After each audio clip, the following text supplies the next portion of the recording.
Starting through that one. Yep. You know, that would be helpful. Yeah, definitely. Yeah.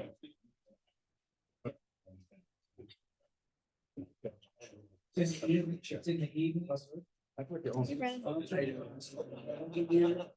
I don't. I'm scared. I could look at the videos in July. And then. Have to give it that open circle back later. It's on and then. It's Osborne. I mean, don't think the hospital. Yeah, I don't know. That's the shellfish industry here in what's it? Hey everyone, there is a sign. It should be on the corner of the table. Just, before the end of the meeting, write your name down and deletion for our records. Thank you. Yeah. I'm just trying to keep it alive, so you all can figure out if you look like.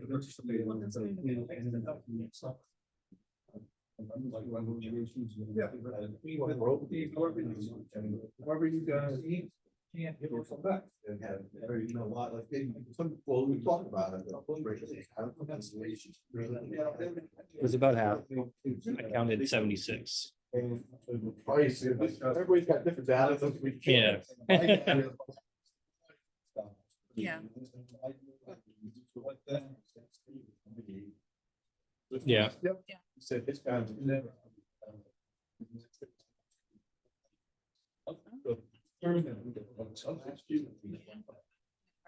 Yeah. So 20, you know.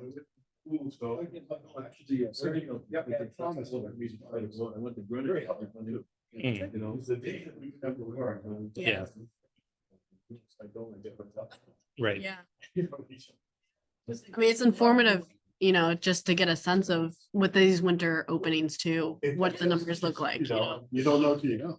Exactly. You know. Yeah, we have no idea. Half the guys showed up, you know, and the conditions are very good, some guys fought well. Mm. You know, Good. It wasn't like a crazy. Crazy wind, yeah. Or a crazy wind, because we Yeah. had so many bad days, Yeah. and hopefully Yeah. this one day is the same. Yeah. Yeah, exactly. Exactly. It was very good. Good. Glad to hear that. Yeah.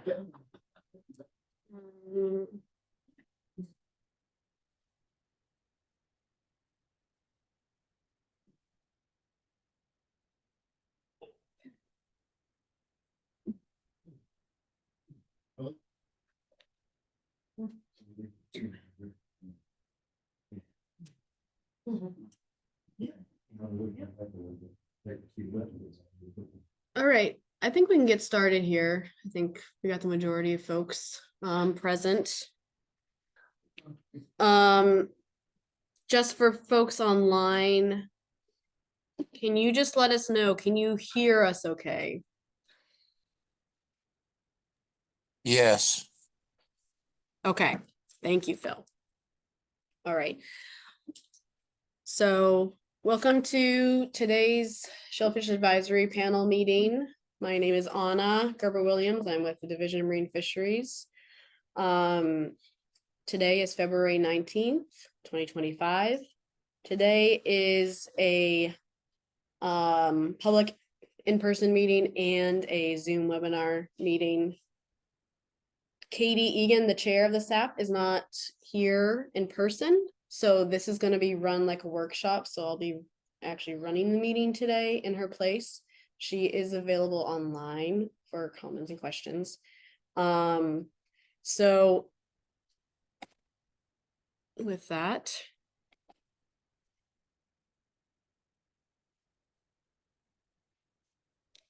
for the virtual participants, we just ask that you please keep your mic muted just to reduce background noise. If you have a question or comment, you can either type it in the chat and I will be monitoring that, or you can use the raise hand function and we can open it up for you to talk to the rest of the audience here.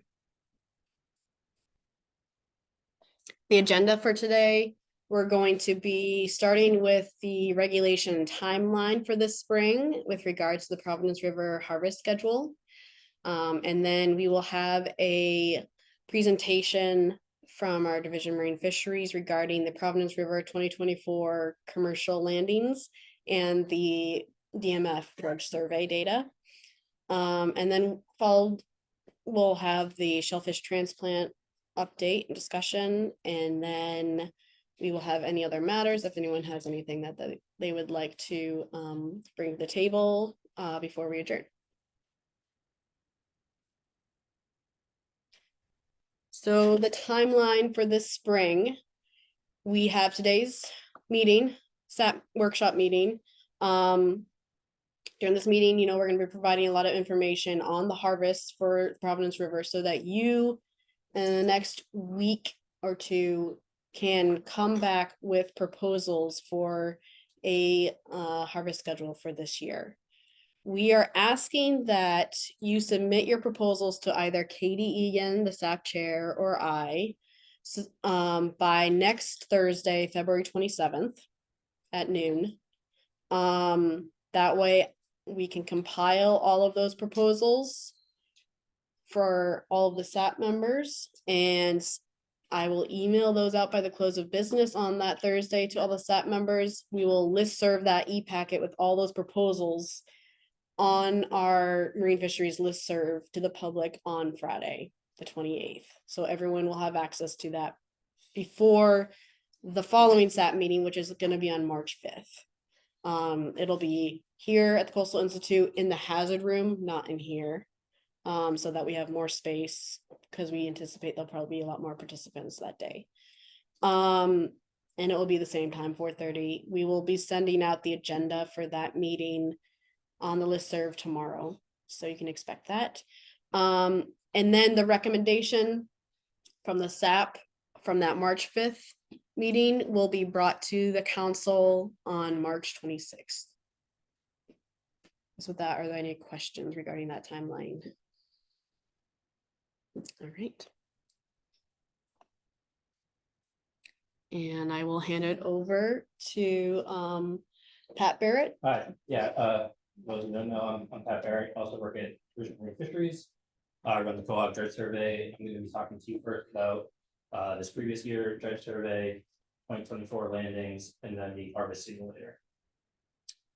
So up here is a map of the 157 stations we sampled this year. Everything that has a color is a station that we sampled. Just kind of some of the highlights. We saw some dense aggregations up in the river, as high as 30 per meter squared. It averaged 9.44. The rest of the survey area that we did was a little bit patchy. You can see that in all the areas that are blue, the cooler colors are closer to like one individual. The green is closer to like 7 to 13 individuals per meter squared. With also Greenwich Cove being one area that we sample had over 20 individuals per meter squared.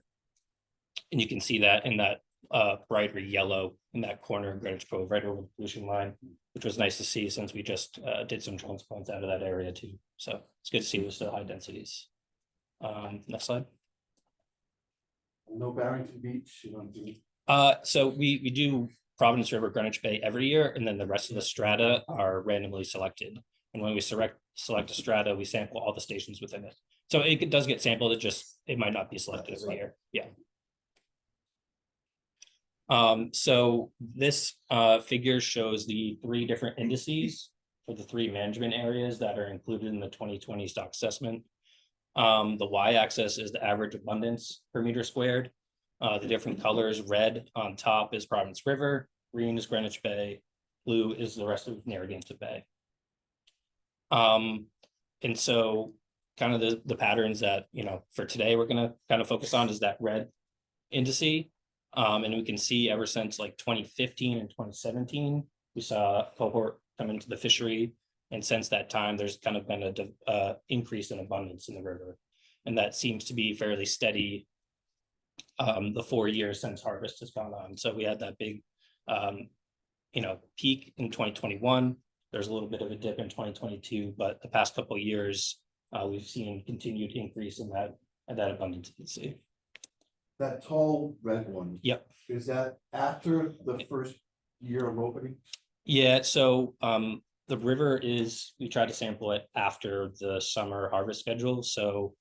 The first, that was 2021, that was after the first. Where it was like 5 million landed, then we had that high indice, next year was the 10 million, it dropped a little bit. But then since then, we've had about 16, 15 days of harvest at 5 million, and it's steadily, maintained that level. And I'll get into that more later too. And then, Greenwich Bay, Narragansett Bay, just for reference, still pretty low, consistently kind of low. It's, closer to one per meter squared, but again, it's kind of patchy like you saw in our survey. So certain areas are still holding high densities, just on an average. That's what that indice looks like for those areas. And the mesh size on the dredge, It's 1 inch. 1 inch? Yep. Are you satisfied with your dredge efficiency numbers? Yeah. Yeah. It seems so far to be tracking the population and similar to the landings like in 2021 or 2022, it seems to be tracking similar. So far, yeah. Can you? So would you say that the lowest red one on this side? Yeah. That was after the drought where we had 28 openings, Correct. but the next year it went up. Yep. And the next year it went up again. Correct. Yep. Thank you. Yeah, I'm going to talk about that too a little bit later. I guess this next slide. This next figure is that red Providence River management area, but it's broken up between conditional area E specifically, and then the area north of the pollution line that we still fish. And so on the left is area E, and in red, and again, y-axis is cohort density, the x-axis is years, so left to right, all the way to this past year. And then the blue area is the closed area. And so again, we see in 2021 that high peak, and then it drops down, but has remained consistent since then. And then, Sorry. Yep. Whereabouts in the closed area above E, whereabouts are you? Are you all the way up to Fields Point. all the way to Fields Point? So you're dredging from Gaspee all the way to Fields Point? Those where the stations are included. All the tows are about 100 feet. But there's multiple stations within that area. You can go back if you want to go back to the map. Yep. So basically above Gaspee, all those squares, each one of those squares is a different station. So, yeah. And you're catching clams in all those stations. Yep, some of our highest densities for sure. Can I ask a question? Sure. Because you're finding more and more. And the boat is, when you have the lowest density on your dredge surveys, right? The Mhm. boat was new, right? You were kind of new with the boat. when it was first I mean, opened. the first year was that highest year. 2021 was the first year with the new vessel, and that was our highest density. Okay, that went down afterwards, and then all of a sudden it's coming up again. Yep. You're comfortable with the boat and, and the, more experience you have with it. I think that has anything to do with you catching more? It's possible. It's tough to say because that first year we did catch the most. Well, that's because that was before it was over. Yeah, that's fair. Fair to say. I mean, I think we feel pretty confident, welcome anyone. Anything in the water then, catch Yeah. some clams. I think, Jerry, though, the highest number was after the year it was over, right?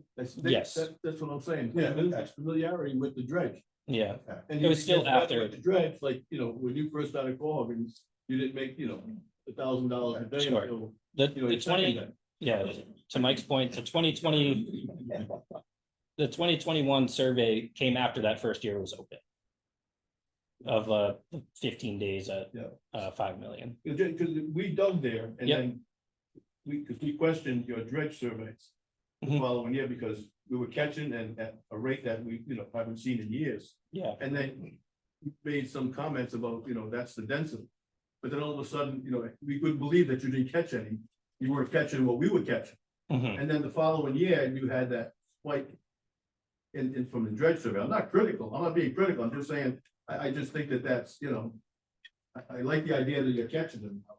The one that was down so low, I just, I think that one. That was Because the like, second year. it's a little high, Yeah, I think that's the big set sign. I think That's what I mean, right, because you guys did the survey, just quick, Dave G went to an area, it didn't catch much, like in 2019, I think you guys did that, but garbage, not a lot, well, for the trip, but then he went to the exact same spot like 3 years later, and it was loaded, so Mhm. we're kind of under the thing that this whole set just kind of happened since, Yep, I'm gonna talk more about it. okay. If I continue, yeah, I'll answer questions too at the end of this, maybe try to get through this, the landings, the simulator, then open to all questions. So yeah, you can go to the next slide. This is a breakdown of just conditional area E. This is the density by size class, and so each panel is a different size classes that we look at, and then on the bottom, each bar is a different year. So it starts at 2013, then 15, 17, 2021 through 2024.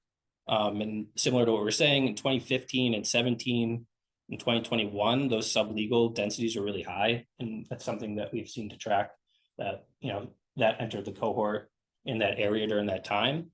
And then the main takeaway I kind of look at is that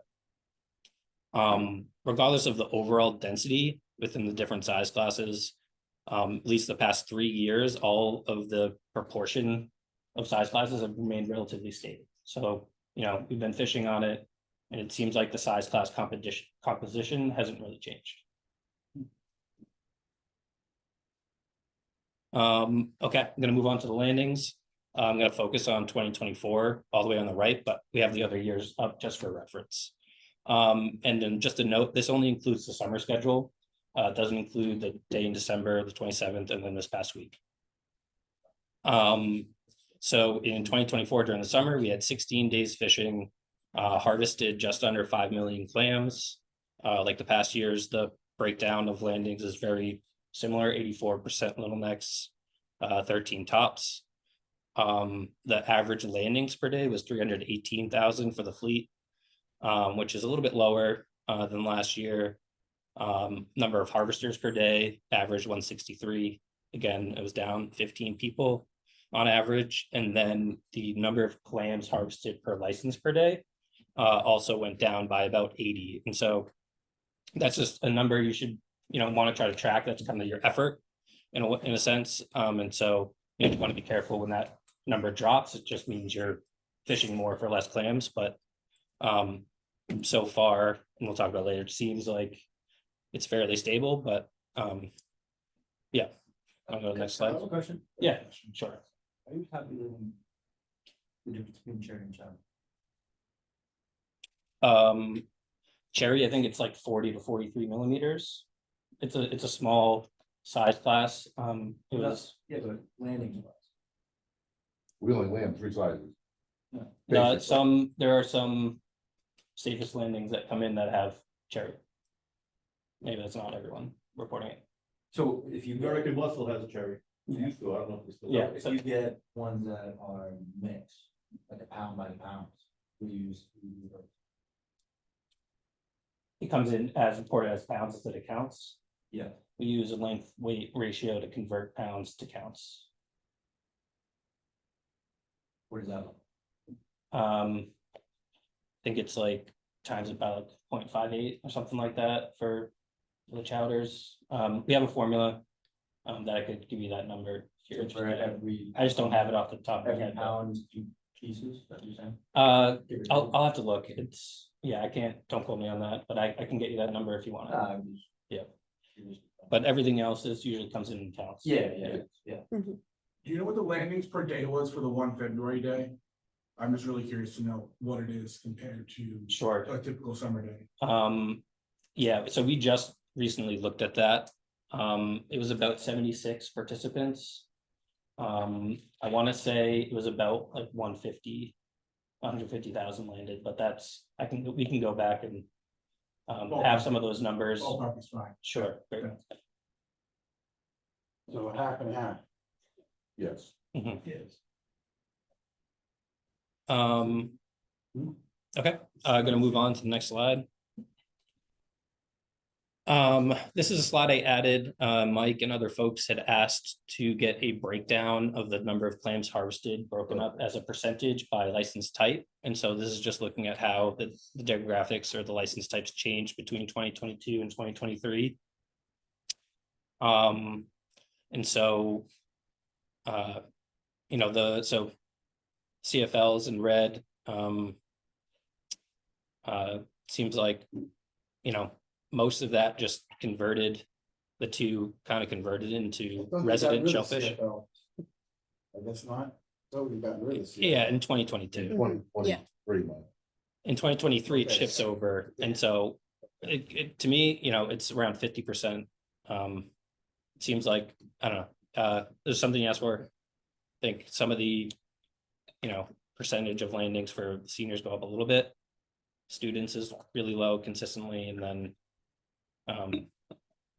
yeah. Can you break that down to a percentage of the participants? Like number of participants, but Yeah, like just a like, number of licenses. Full-time. Pre-licensed, Mm. you know, 65. Mhm. Free Russian license, that's like, Yep, so that blue bar, the darker blue, blue second to the right is the senior license. That's like 10. It's like, well, it's a number of individuals I don't have up there. I just have the percentage of total landings from the area. But we can get you numbers Is there any too. way, yeah, we break that down Sure. into individual guys for Yep. full-time fishermen, part-time fishermen, old fishermen, and student fishermen, basically. Okay. Yeah, we can certainly look into that for the numbers. That way we can see who in this room works. And that's a full-time fisherman. Yep. And if I could recommend, is there any way of changing the criteria for what a full-time fisherman is? Because I don't, is it 100 days for 2 years?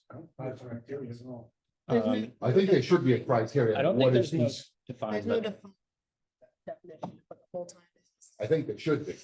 It should definitely be a good definition of what Mike, Dave, Jody, and Jeff is, as opposed to just somebody coming in because they're a fireman, a policeman, a part-timer, or somebody that doesn't have a job and only has a boat.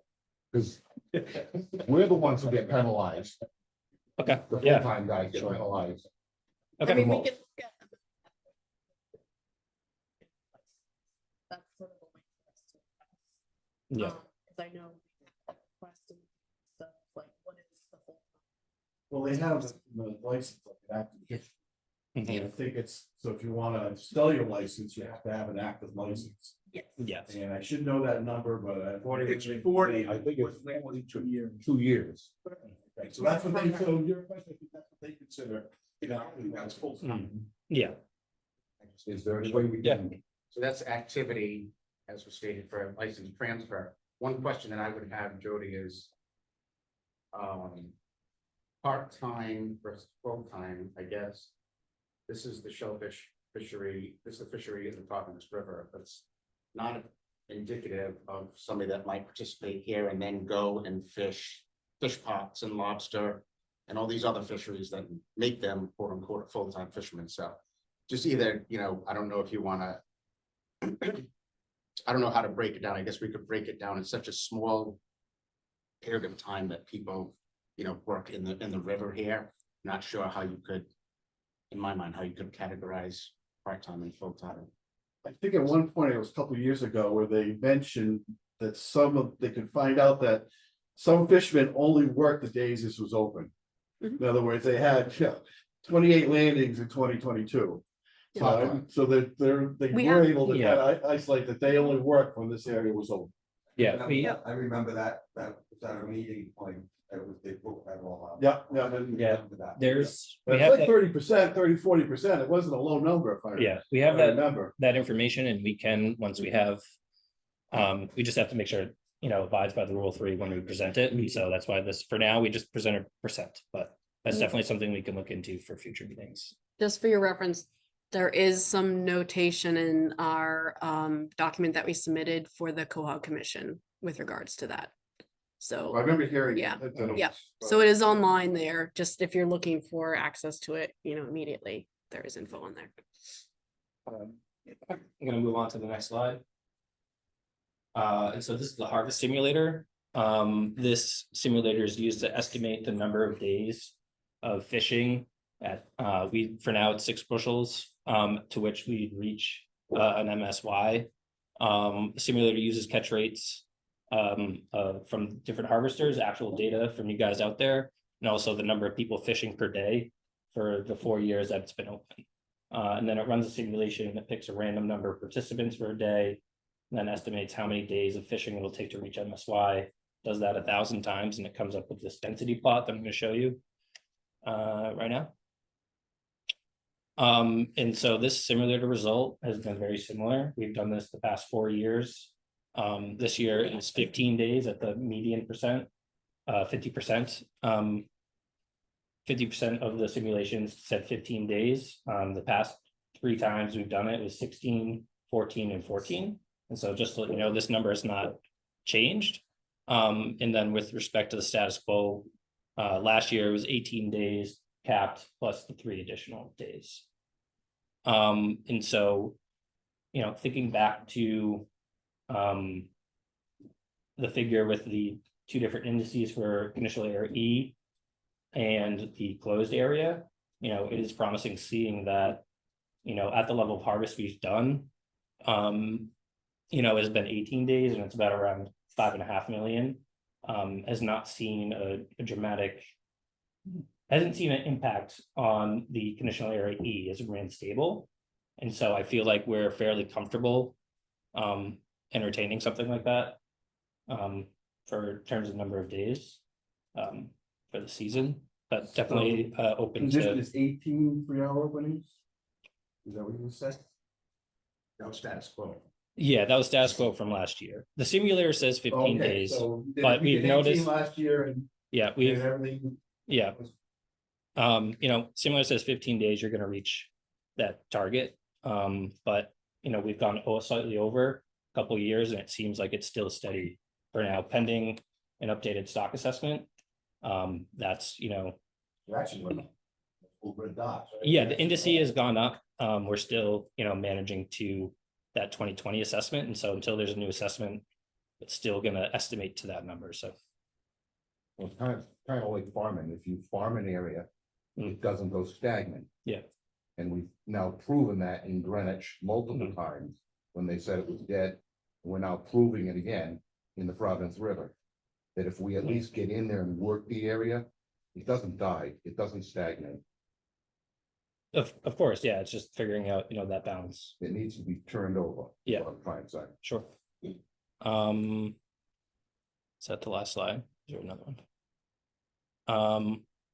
So yeah, that's the last slide for the landings data, dredge data simulator. I guess before we move on to request for proposals, or Anna's going to talk about, you know, the format and what we'd like to see when folks send them in. But does anyone have questions on the data? Yeah. I do, more to the fact is, are these slides downloadable with? Yeah, download them, well, right? yep, we'll put them up. I don't know if they're, They'll be available Okay. online. And I will also email them out to the SAP members. Please, thank Yeah. you. yeah, When we were doing the surveys, Dennis was concerned about, like, he wanted us to count the hinged shells. The, like- The hinge. like dead shells, boxes. Yeah. Okay, yes. Like intact shells, is that what you mean? Like not broken apart? Right. Like recently dead. Then when you do the surveys, what do you do? Yeah, we get a Take that counter. into account? Yeah, we get a counter. And then what is that? Is that? Wait, I mean, how much of this crap is dying? You know what I mean? Is it dying before we're harvesting it? Yeah, that's, you know, analysis we can look into. Currently, we're, you know, tracking the live biomass, but that's definitely something, you know, that's worth looking at. Or to Jerry's point, is the box or whatever you're calling it, Mhm, is it increasing every year? Or is it decreasing? mhm. The amount of dead shell core. Well, it seems like it's the opposite. One of the best things I've heard tonight is the area above where we're working now, which is, we don't know if we'll ever get there. Different reasons and stuff, but it's getting really populated.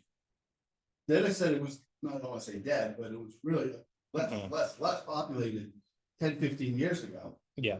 So I look at it, this is kind of turning into what Greenwich is, we have the coves of Apponaug and Greenwich sending the seed to area E. So area E is not what we used to call the Golden Goose. Mhm. The Golden Goose has moved up north. And now E is just part of that, but there's still a lot of biomass above that can serve to replenish the areas that we're fishing. And frankly, I think that's why we're seeing it recover so well, even after such the drought year. So. Yeah, no, certainly the biomass up there is impressive. And Any, I mean, are you guys able to hear me? oh, Yeah, yes, Dennis. Yeah, I mean, what Mike was saying was true. I think that the dissolved oxygen levels were pretty low up by Fields Point, and it's progressively gotten better. But in response to what Jody said, I would say that, he's talking about turning it over. I mean, a easier way to compare it is compare the condition factor of the fish versus unfished areas. So that's my suggestion. The other stuff that we talked about in the past was look at the sediment mapping and that where it's patchy, it's sometimes patchy because of the sediment type and the habitat condition. So it's still, the whole thing's still worthy of, habitat evaluation, in my opinion. yeah. Thanks, Dennis. Yeah, Good to hear from you, Dennis. yeah, I agree with Dennis. One of the key things to keep an eye on is the condition index. Of course, yeah. Because when we were looking at some of this, the condition index was so low in some of these very high dense areas that these are not spawners. I mean, it can't be. I mean, it looks impressive. When they're right next to one another, we can move them out, but open them up. Sure. The one thing. Yep. Have everybody. That was a small piece of meat with a big shell. No, we're definitely looking into that and have some potential proposals for funding to try to get some of that research done. So You want to bring that in there? I wanna. Mike, I have Yeah. a question about the sublegals. Yep. Why is it such a, you guys don't count them at all? I mean, you didn't We do it did. in Greenwich and you have a 1 inch, you have a 1 inch dredge. I know you That's catch correct. some, but yeah, so it's a proportion. Yeah. 10%. Yeah, we, looking at, we for the new vessel, yeah, we'd have to, reconduct that efficiency, but, yeah, maybe it's 10%. But yeah, it's really, we're tracking a trend in that with this survey, but, that would be really interesting to see, Yeah. Especially up in E. sure. You know what I mean? Yep. Because by the time we were doing the surveys, Yeah. there were the rates. And then by the time it opened, I mean, it was just. Yeah. colossal. Totally. You Yeah, know, I mean, and it's just like, it would be nice to know that, you know what I mean, what's coming. absolutely. You know? Yeah, and again, there's some, hopefully trying to restart some of that work too, Right. so. Is Yeah. there, to Jerry's point, is there any way to sort of dress the dredge so that you can capture the sublegals? They're all gonna go back in the water anyways. Correct, yes. Catch them and count them, throw them back, just in the same dredge spot that you just grabbed Yeah. all your legal ones out of. Totally. Do We one can, right next to it, just to get the Yeah. sublegals. no, it's a great idea. We can definitely do that. And one thing is we want to make sure, that there's still that efficiency. So, if it clogs up, you got to make sure we're not plowing and making sure that, it's flushing effectively in different areas. But that's, definitely something to try to consider when looking at recruitment classes. So, yeah. It's the design of that dredge. It can't handle an accurate count of the sublegals. That's why the suction sampler was a better alternative. Makes sense. Thanks. Yeah. I just had a request, I guess, for the next stock assessment update. Yep. Is that we did some work done all the way up at like Gold Point Park, that there was still some significant densities for us. See if that can be added into the stock assessment, like that, Yeah. that seems to be a blank area. Totally. I don't think there was much there before, but I mean, way up by 195, there was significant. Totally. Yep. I mean, the dredge survey sort of showed a big red mark. No. This is further north than that. Really? Mhm. And so, to your point, there's hopefully, trying to look into doing some fishery dependent sampling. And where we can then also target some areas that fall outside of the dredge survey. That the work with foundation that Yeah. we're trying to. I mean, if it, yeah, pending funding. But yeah, that would be great to try to include that information in an updated assessment in the future. Patrick, has there been any assessment work done in the Seacon River? I don't know. Not as far as I know. Do you guys know? Dennis is on. Dennis, do you know? Dennis, are you aware of any work that's been done in the Seacon River? Not consistently. We had problems with the depth. I mean, we'd gone in there with bull rakes and other things before, but I mean, nothing with the dredge. Okay. Thank you.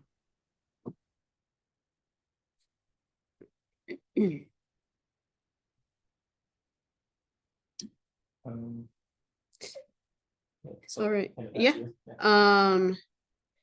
So with regards to your proposals for the Providence River, I have here just the basic information that should be included in those proposals, because we'll need to have this information to put together the motions appropriately and for reg language.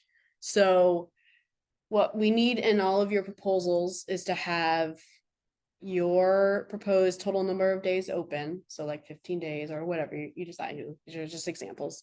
The date ranges, so the first opening date and the last date that it's open, or you could list off every single date if you would like, just to make sure that we're clear on what those days are that you would like to see open.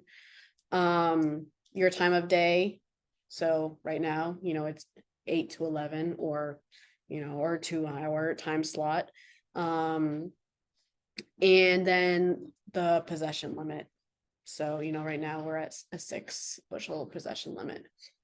So we need all that information minimally included in your proposals so that, we're able to appropriately assess each proposal during the next SAP meeting.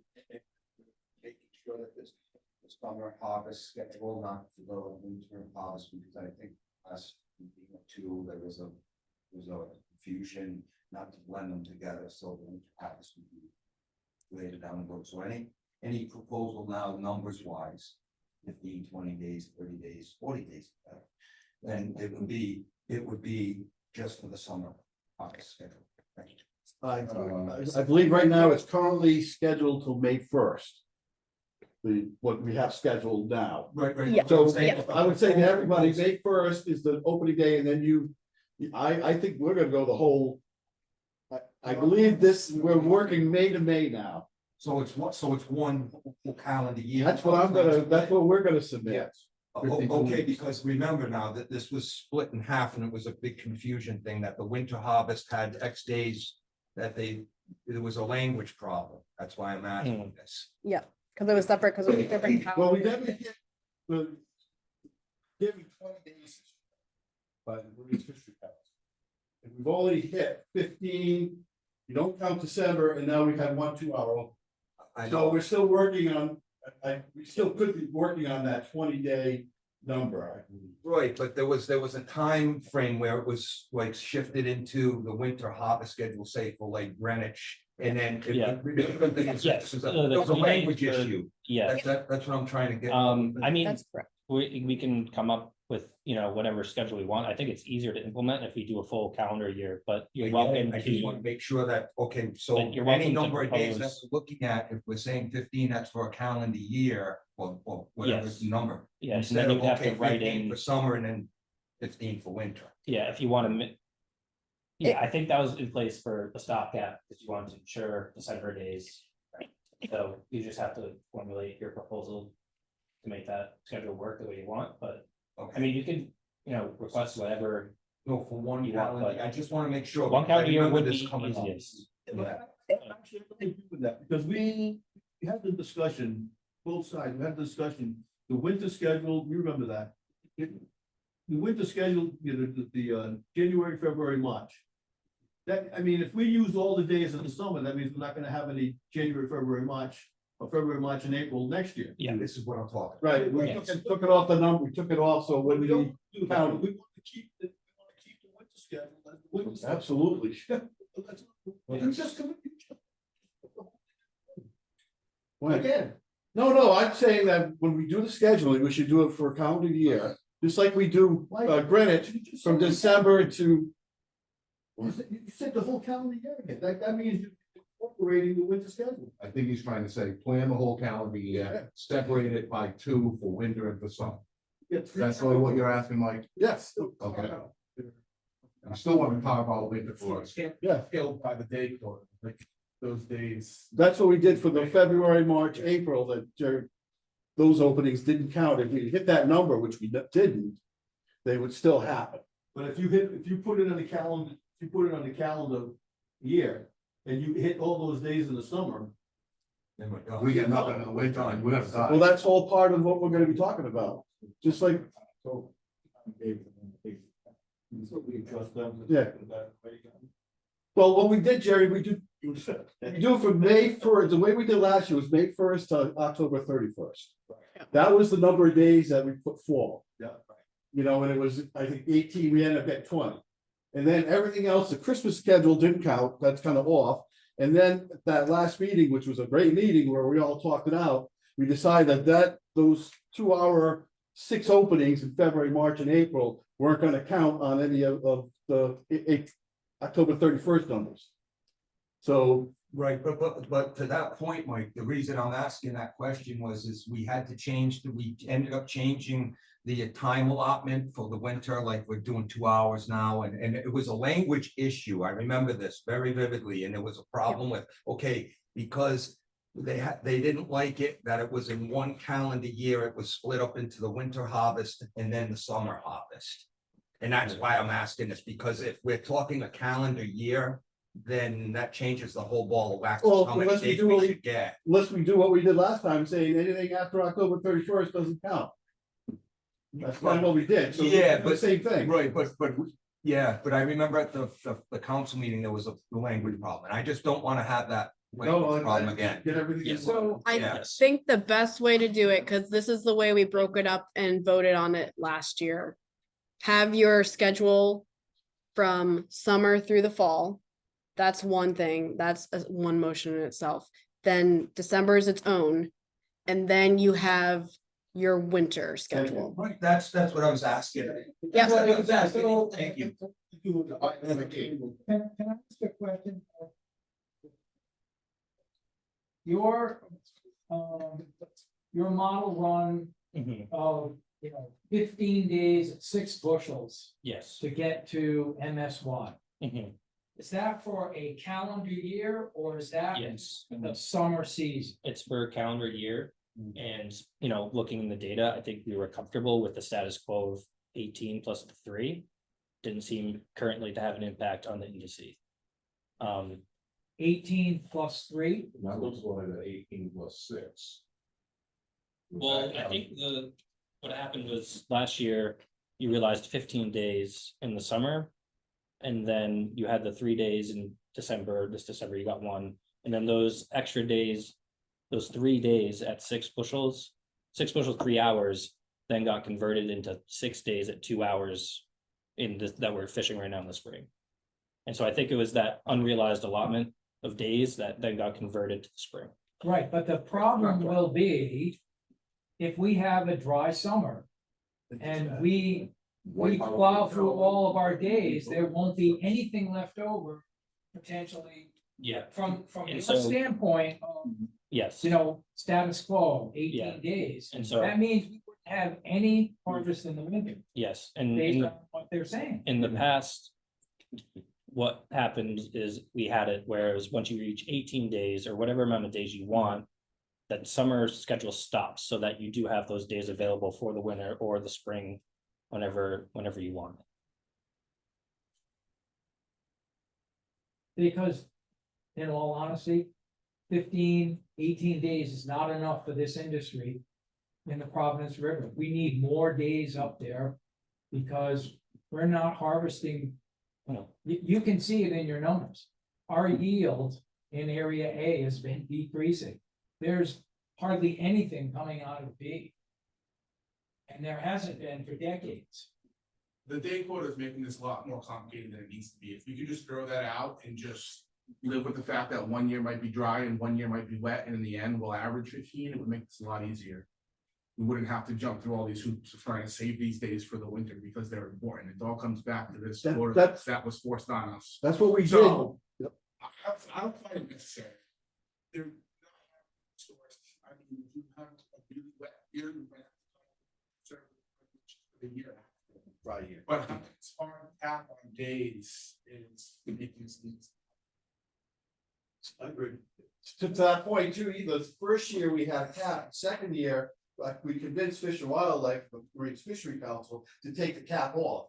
Was there? And yes, and we wanted to run it like Greenwich. And each years back. Although it was the second one, and of course, the first year was a torrential rain, the second year was the drought.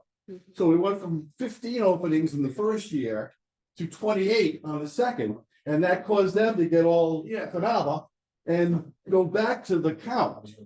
Now, what I mentioned to Jerry coming in and going, what happened 2 years ago is the Fish and Wildlife recommended 14 events, 14 days, 3 hours. And we came in at 22. And the Marine Fishery Council came up with 18, which I kind of consider like a baseline now. So what happened is that next year, 2023, we only had 16 openings. So we're able to carry those 2 unused days to the next year. So this last year, we had 20 openings allowed by the Marine Fishery Council. But of course, it rained, so we only had 15 openings.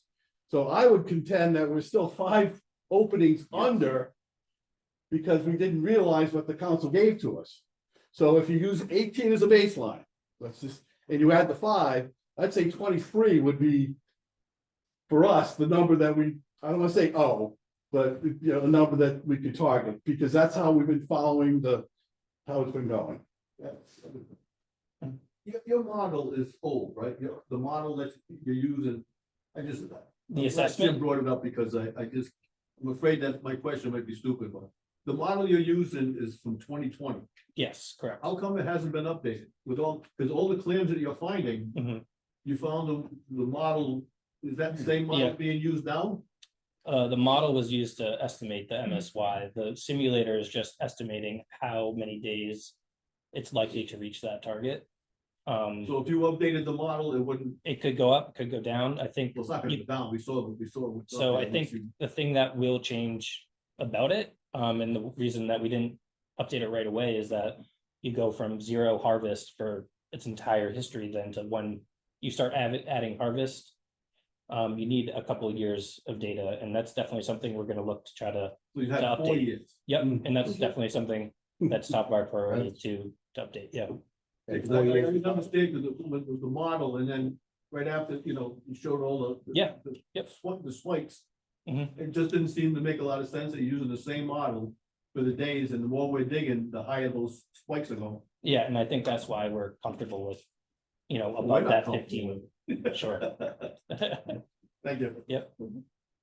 Is there a way of modeling this schedule so that full timers get the benefit that they should get from the Providence River rather than I'll just call it hot timers?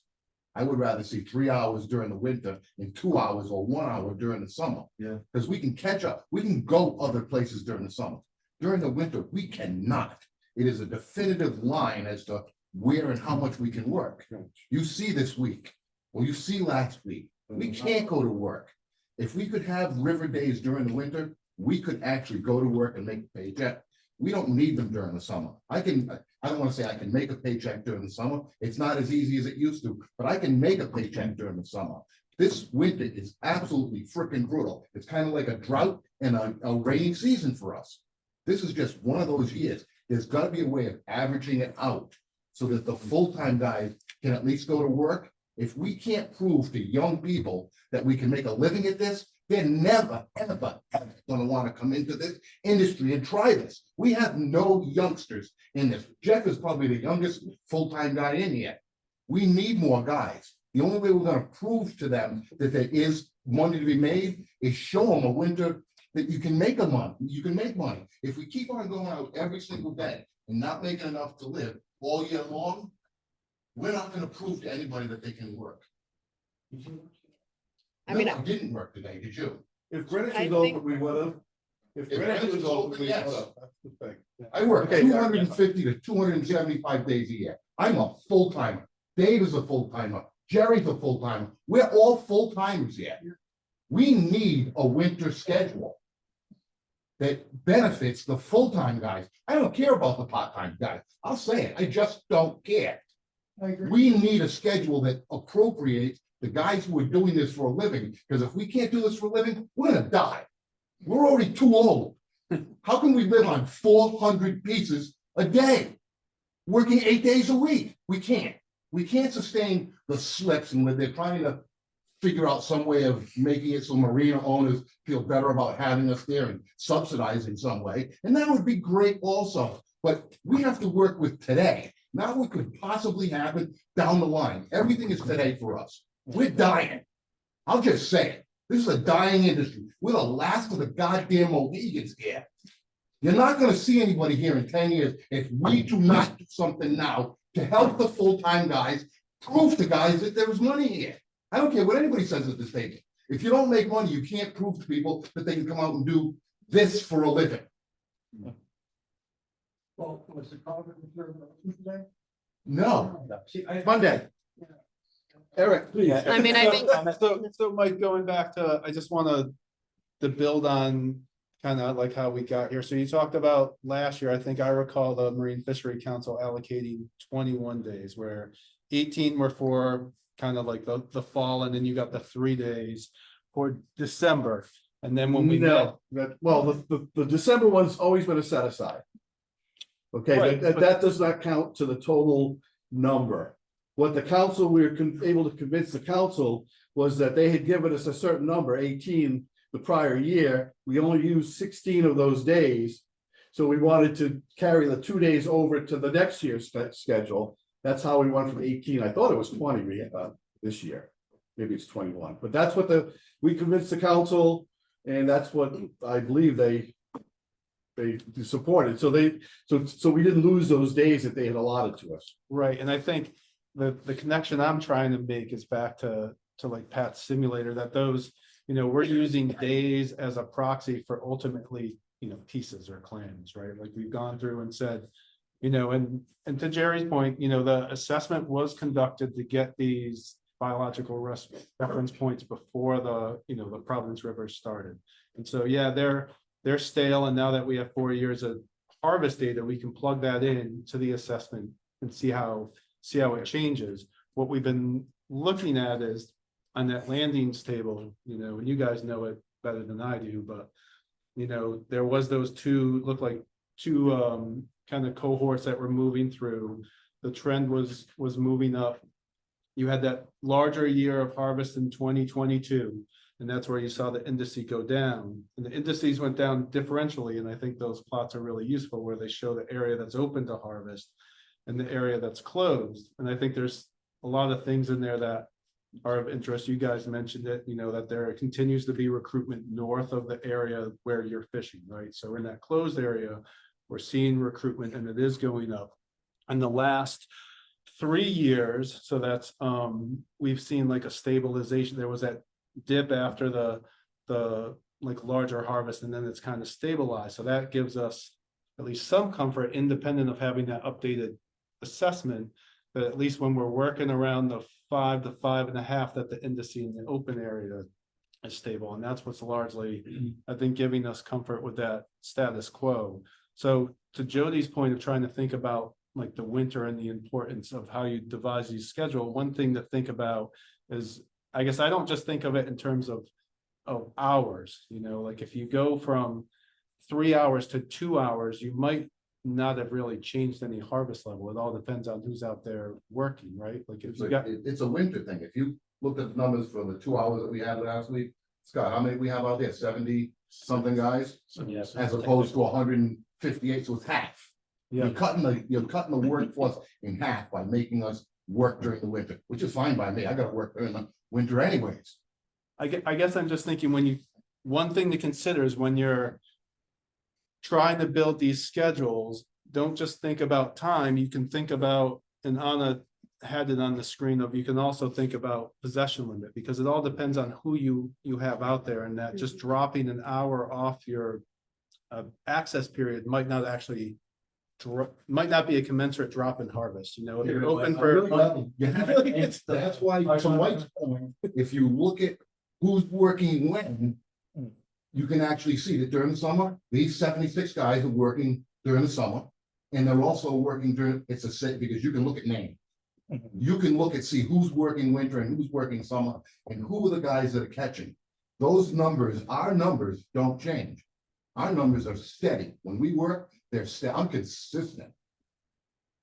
I'm just saying, if you propose, let's say, it was 18 days at 3 hours, that might not be 27 days at 2 hours. It might not be linear. You might only see a 10% drop. Why do you in the think that? harvest. Yeah, I don't understand. We've had 4 years of data that shows that we were consistently, and this is going to lead into a little longer speech, but I'll make this one short, 100,000 an hour.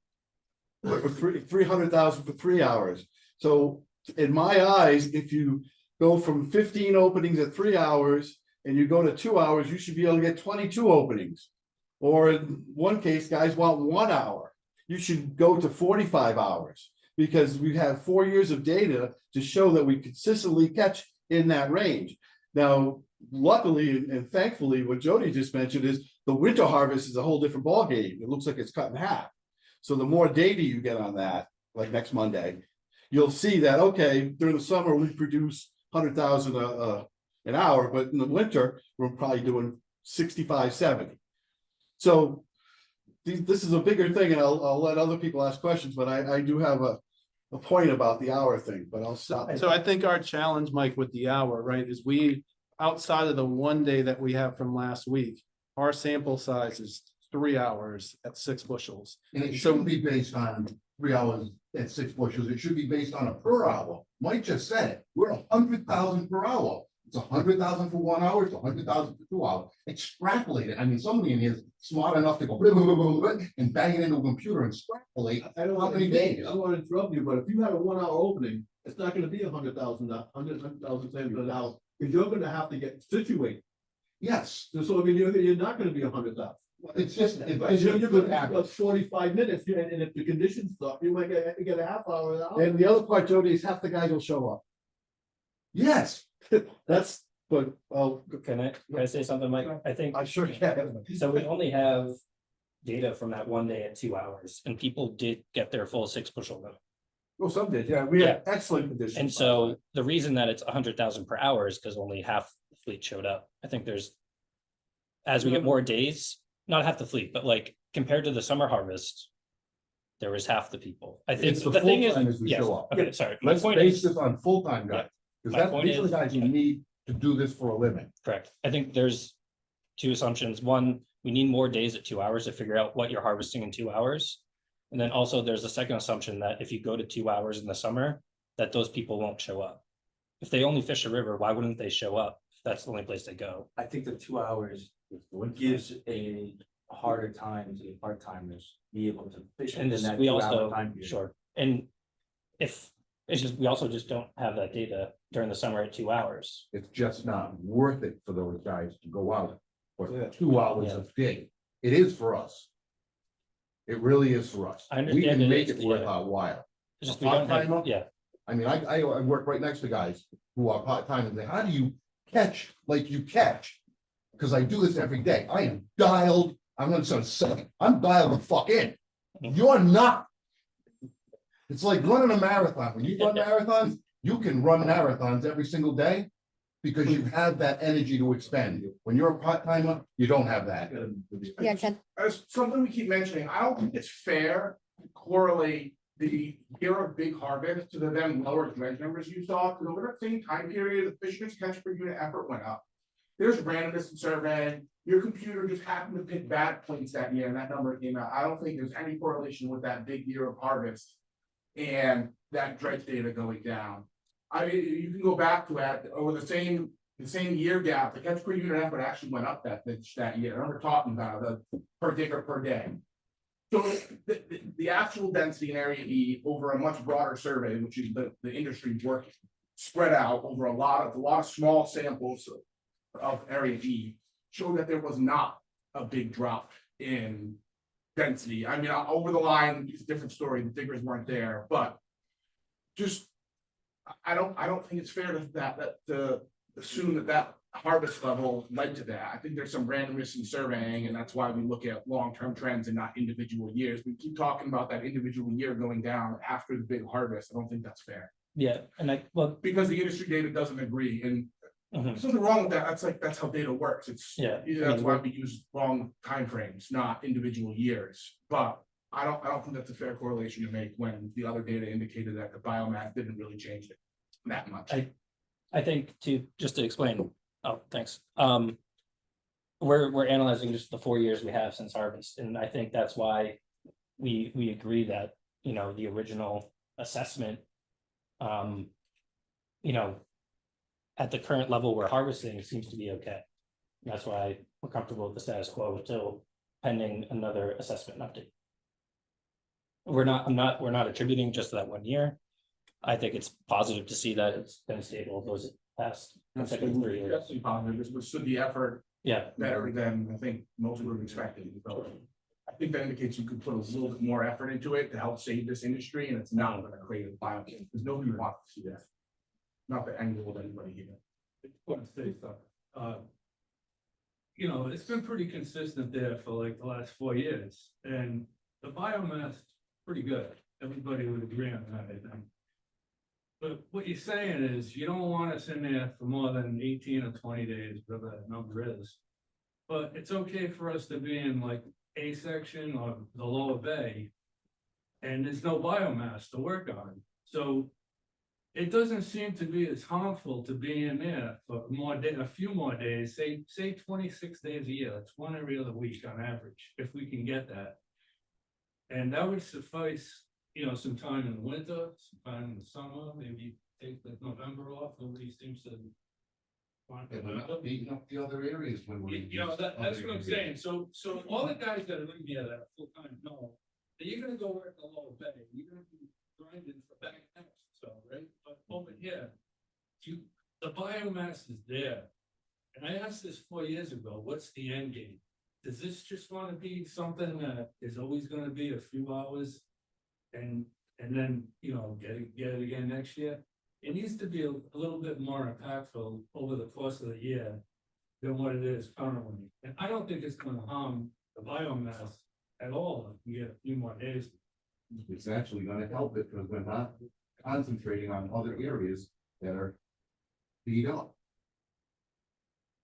Yeah, Brennan. Like I say, I understand your model and the idea of a certain rate at which these guys can fish, get to and keep it so that it keeps going. But I mean, if we're looking in this room, I'm the youngest person here.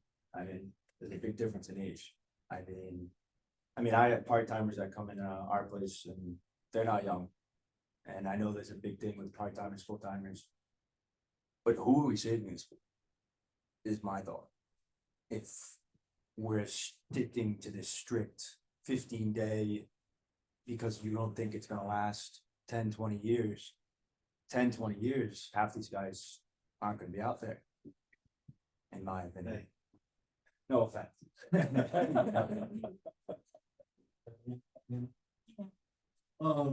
I just want to say that I don't think that we had worried about so much last month. I think it was very successful. I think I think that really cut in half the number of participants. A lot of the conditions were good. The dealers kept their price, which is always said, you guys look for data. Our data is what the dealers do. And I know mine and Mars were, stayed at 28. And I think they both went up the next day, which is to be successful. It didn't go to 20, didn't crater out or any of that stuff. So I think that's a model going forward that we should really do what we're doing this winter, next winter, the next winter, the next winter, maybe more robust. I want to say that what I'm going to be saying, my association has not had an opinion yet on what to do. We have a meeting tomorrow and a membership meeting on Monday.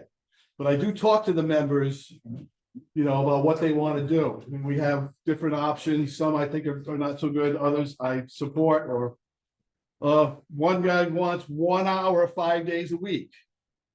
With the idea is the full timers are the only ones that are going to be doing it. The part timers are going to stay home. You go and catch a good amount to start the day, and then you go finish it. And that makes sense in that end.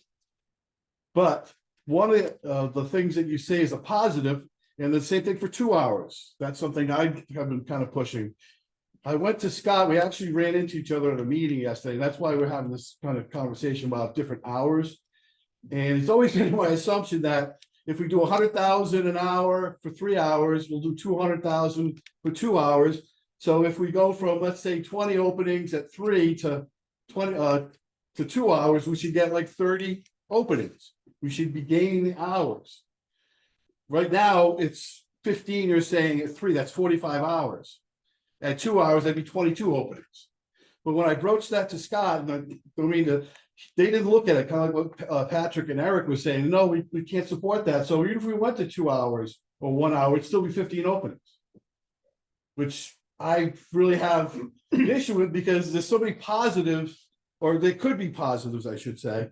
If you go to maybe 2 hours, one, less guys, the price hopefully will stay up, and we'll get more days in, and we can schedule the more days in. We can do 2 days a week at 2 hours starting Memorial Day, 3 days a week during the summer, Monday, Wednesday, Friday, 2 hours. But if we're not getting those extra days and looking at this area now as hours, not days, how many hours you're going to give us up there? Then we can change it, because right now we have different schedules. We have 2 hours now, 3 hours in the summer.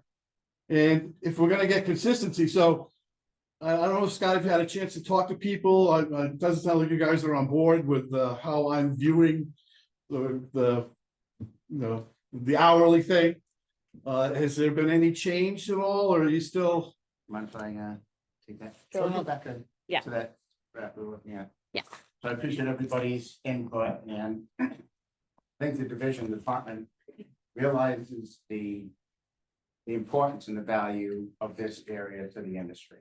But a couple of things that I just wanted to point out. First, we're not against sort of this discussion about hourly openings, but what we are concerned about is we rely on data-driven decision-making, right? And we just don't have that information. You can make assumptions that it's 100 clams per hour because it's 300 clams per 3 hours. And it might be that, but we don't know if it's that. And we have to rely on the information that we would gather from 2 hour openings, which we're jumping into. The other kind of thing I wanted to point out is this right here.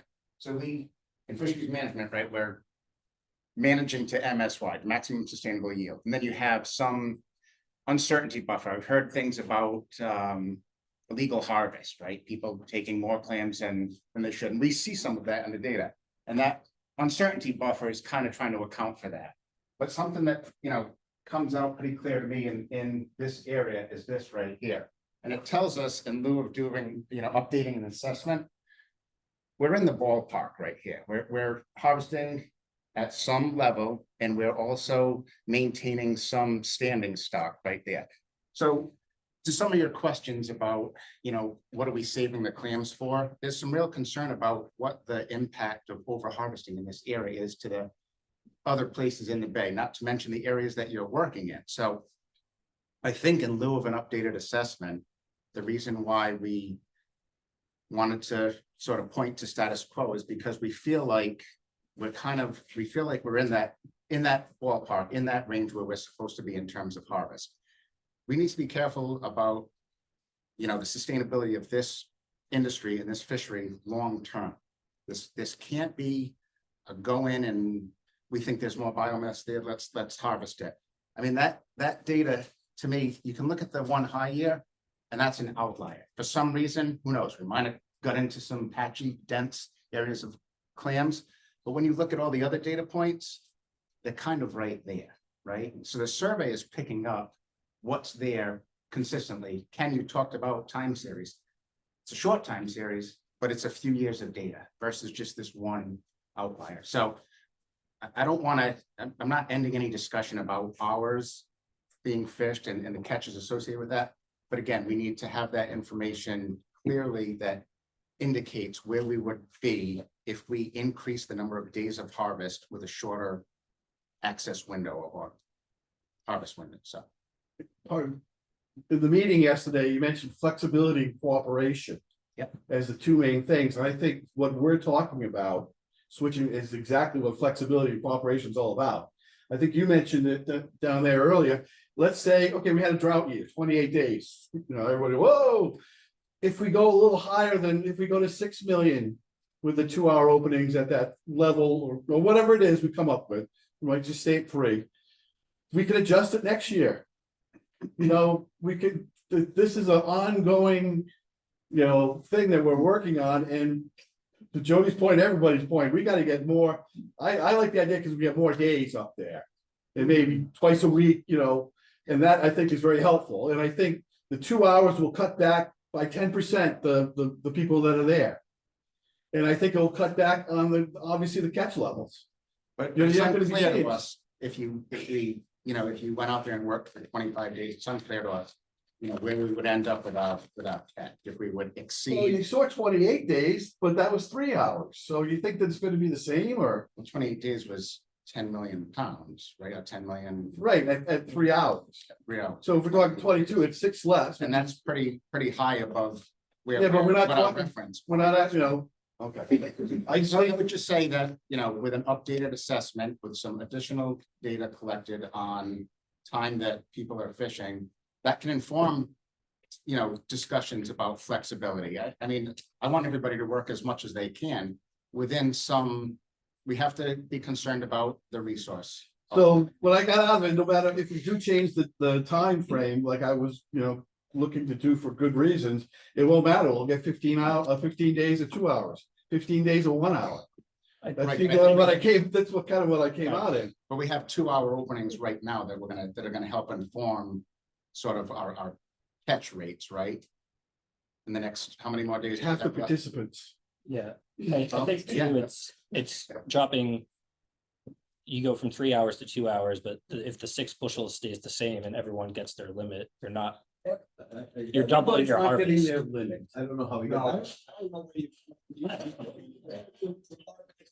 That came in with probably around 4 bushels. Okay, I'm just saying, Okay, we so- have 1 day of data, we need those extra days to figure out what that harvest level is at 2 hours. Honestly, you have to comment like 3 times, and it's really incorrect, because I stand at the dock and I'm looking at. For the 2 hours, and the other part of that whole thing is that if you look at catch efforts, they remain consistent. I would think that there would be a little more leeway to let us in there more, be knowing that it's a consistent catch effort, than saying, okay, well, let's err on the side of caution and keep it at 15, which is, it's ridiculous to think that you can run a business in an area that's, you know, 15 days of literally making any money at all. So from our standpoint, and I'm gonna speak for the full timers here, not one of us wants a boom bust fishery. We want a sustainable fishery. That's, I mean, we're here and it's very passionate conversation because we don't want this to go away. All right, and we would like it for future generations, but the food point is going north. You guys are seeing more clams north than ever before. So that means the whole bay is shifting north.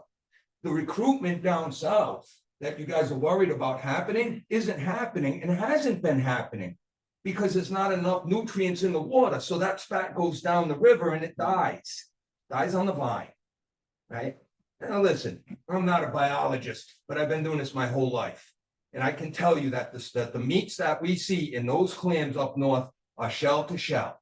But I can take you north of the island and I can give you a core hog and it'll look like maybe a large top neck inside that shell. They're starving. So for our industry not to try and get more days up there isn't like we're looking for a boom bust thing. We're trying to survive. And on the dealer side of it, you gotta look at, if he has nothing to sell, then I remember as a kid, there were dealers all over the place. There were dealers scattered all over the place. We had thousands of guys. Now we have 2 or 3 major dealers in the state. And honestly, if it's a trickle down effect, if there's nothing to catch, they can't sell it. They're either gonna buy from elsewhere, which impacts our price, but we also lose market share. Thank you. We have one of the most robust fisheries north of that light. We could be up there for years, and sustainably, if we could actually come up with something where we're talking, hours or days or so on and so forth. Let's come up with a schedule. Let's stick to the schedule year round and just fish it responsibly. But we never do. We always fight about, well, how many hours? Let's go to 2 hours. I don't consider that 2 hours is a success. Okay, and I'll tell you why. We had conditions. What if there was no conditions up there for 2 hours and the boats just sat there? Now all of a sudden, you'd see a lot less on that number that came in for catch effort. But it was blowing a gale and people would put on a big rake and they drifted in the mud. So it's not like it's a success. It was a trial. It was a trial run. But to reduce what we have and then say okay, if we cut the hours down and get more days and now we can't do that. We should, 15 days is ridiculous, the amount. All right, Jerry. That's actually my point. Scott, you said that you didn't want to go in an area because you didn't know what the open fishing in that area would do to other areas. Well, no, not necessarily that. There's research that's shown that the spawning that takes place in the Providence River Right. feeds the rest of the Okay. bay. Now, separate from, feeding Marble. issues and things like that, what I have learned in fisheries sciences, you give the best opportunity with the best environmental, hoping that the best environmental conditions for recruitment, settlement and recruitment happens, right? So what you don't want to do is just kind of, destroy a spawning stock. You always want to be spawning as much as you can, even if it's not, settling and recruiting. At some point, hopefully the environmental conditions are appropriate, I agree with that, but I mean, there's no way we can destroy that. But my question is the recruitment showing up south of the line? You're doing the surveys, is it showing up? No. No. Okay, so I mean. Right, but that's my point, is that it might not be, but that doesn't mean It that might you. not be, but you're restricting us because of a theory that's not working. That's all I'm saying. It's not showing up down there because you're saying it should recruit down there. But it's been 6 or 7 years, and from what I understand, it goes from small up to legal size. It should only be like what, 3 to 5 years? It's about 5, yeah. Okay, so it's been that long. None of it's showing up south of the line. It's all showing up north of the line.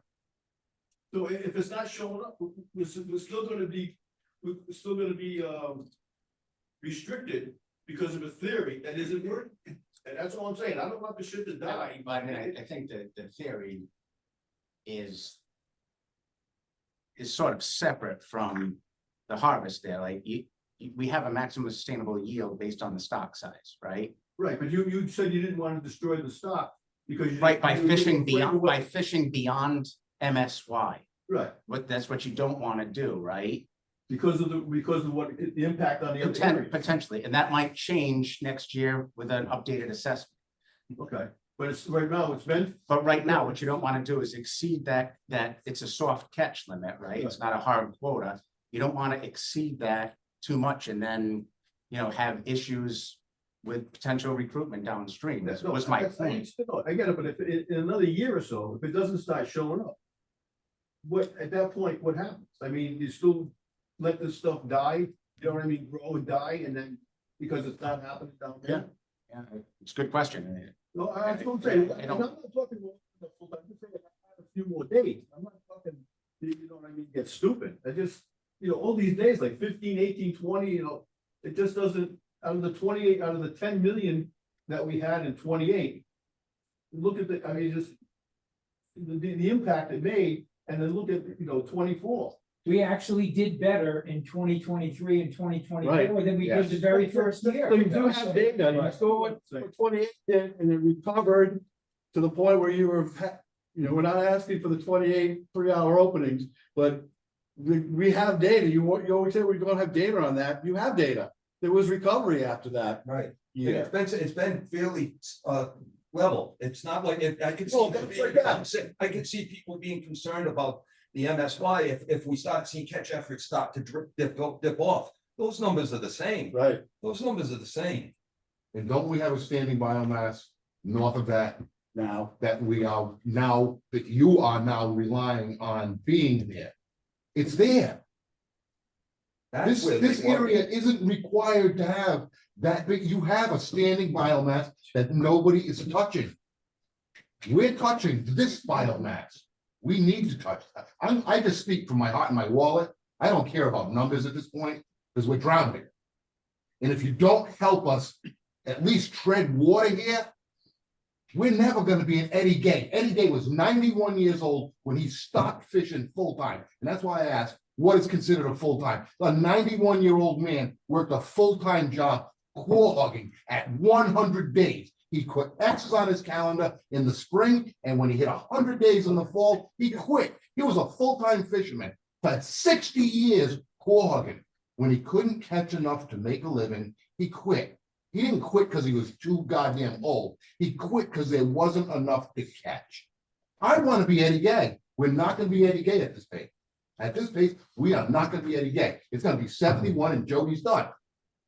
Not 91. He was my mentor. I looked up to him. I knew if he could catch 30 years older than me just as well as I could sustain myself. He quit because there aren't the clams in the regular part of the bay. He didn't make it to Providence River.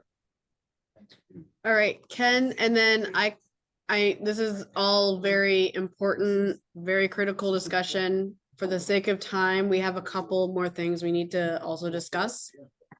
Sorry, what?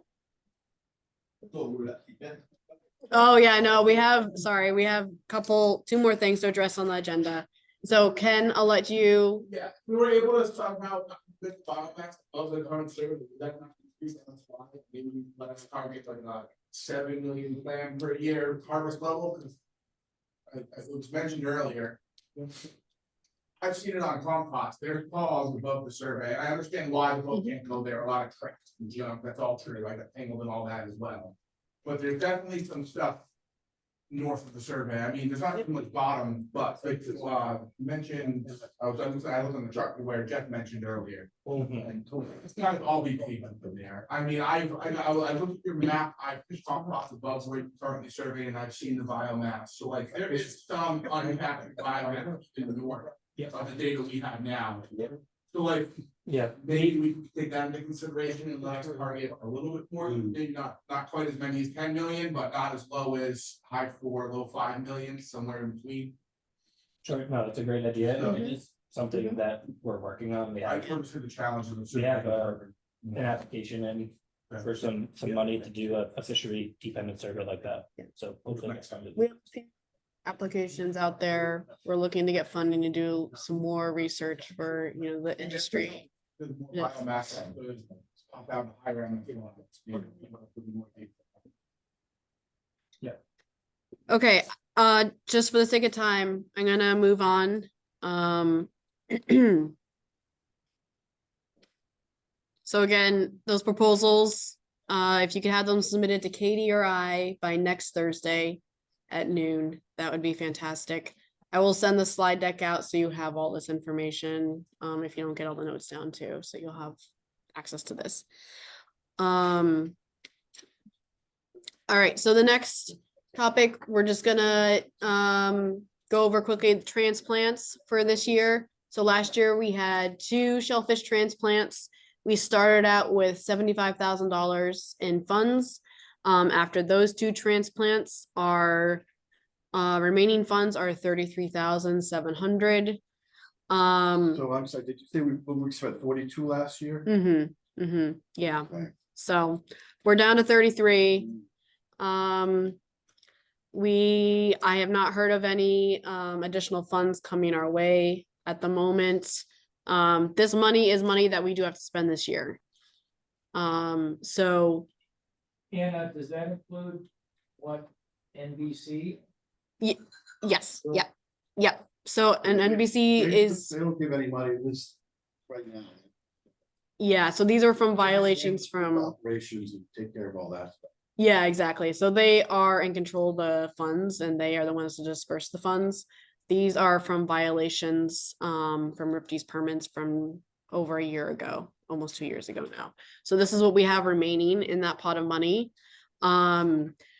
So you can see here, those two transplants, the first one cost us 21,000 and the second one cost us 18,000. We had a pretty good turnout for both of those. The first one was 66 people and then 67 people. So I think we're looking at that sort of turnout again this year. We have some decisions to make. So, you know, ideally it would be great to get a couple of transplants in. The issue with that is we're gonna have to reduce the number of bags people are paid out for. So people might have to. It was restricted last year, it'll be more restricted this year. Exactly, it'll be more restricted. We could provide more bags, just people won't get paid for all of those bags. We'll have to cap it at a smaller count per person, depending on the turnout per transplant. We have the bacteria sample information for Greenwich Cove, Oppenau Cove, and Warwick Cove, which still holds for this year. We would most likely need to retest for neoplasia because we don't want to take any risks with that. That's very leaving the Greenwich Bay area. Exactly. Don't leave the Greenwich Bay area, you don't have to test for neoplasia, I believe. Well, so we've had, and I'm gonna let Eric speak to this because he's been talking to Marta Gomez at URI, who's the pathologist for this kind of stuff. And she has recommended that we take extra precaution to ensure, because it's pretty devastating if we end up moving stuff out of Cove into even like the shellfish management area, that could be pretty detrimental. So we would hate to see something like that happen, because then that devastates whatever we've moved into And we that. tested it last year and Yep. it was negative. It was negative, yep. And it's an expensive, It's I'm about, gonna take a bite out of the 33 that we have left, which isn't much. it's about 700 a sample.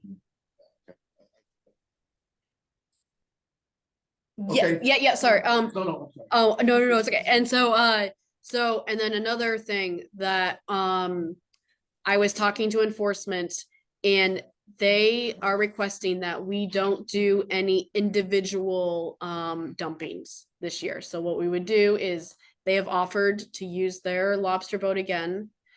And we maybe could find someone and hire, a transport boat.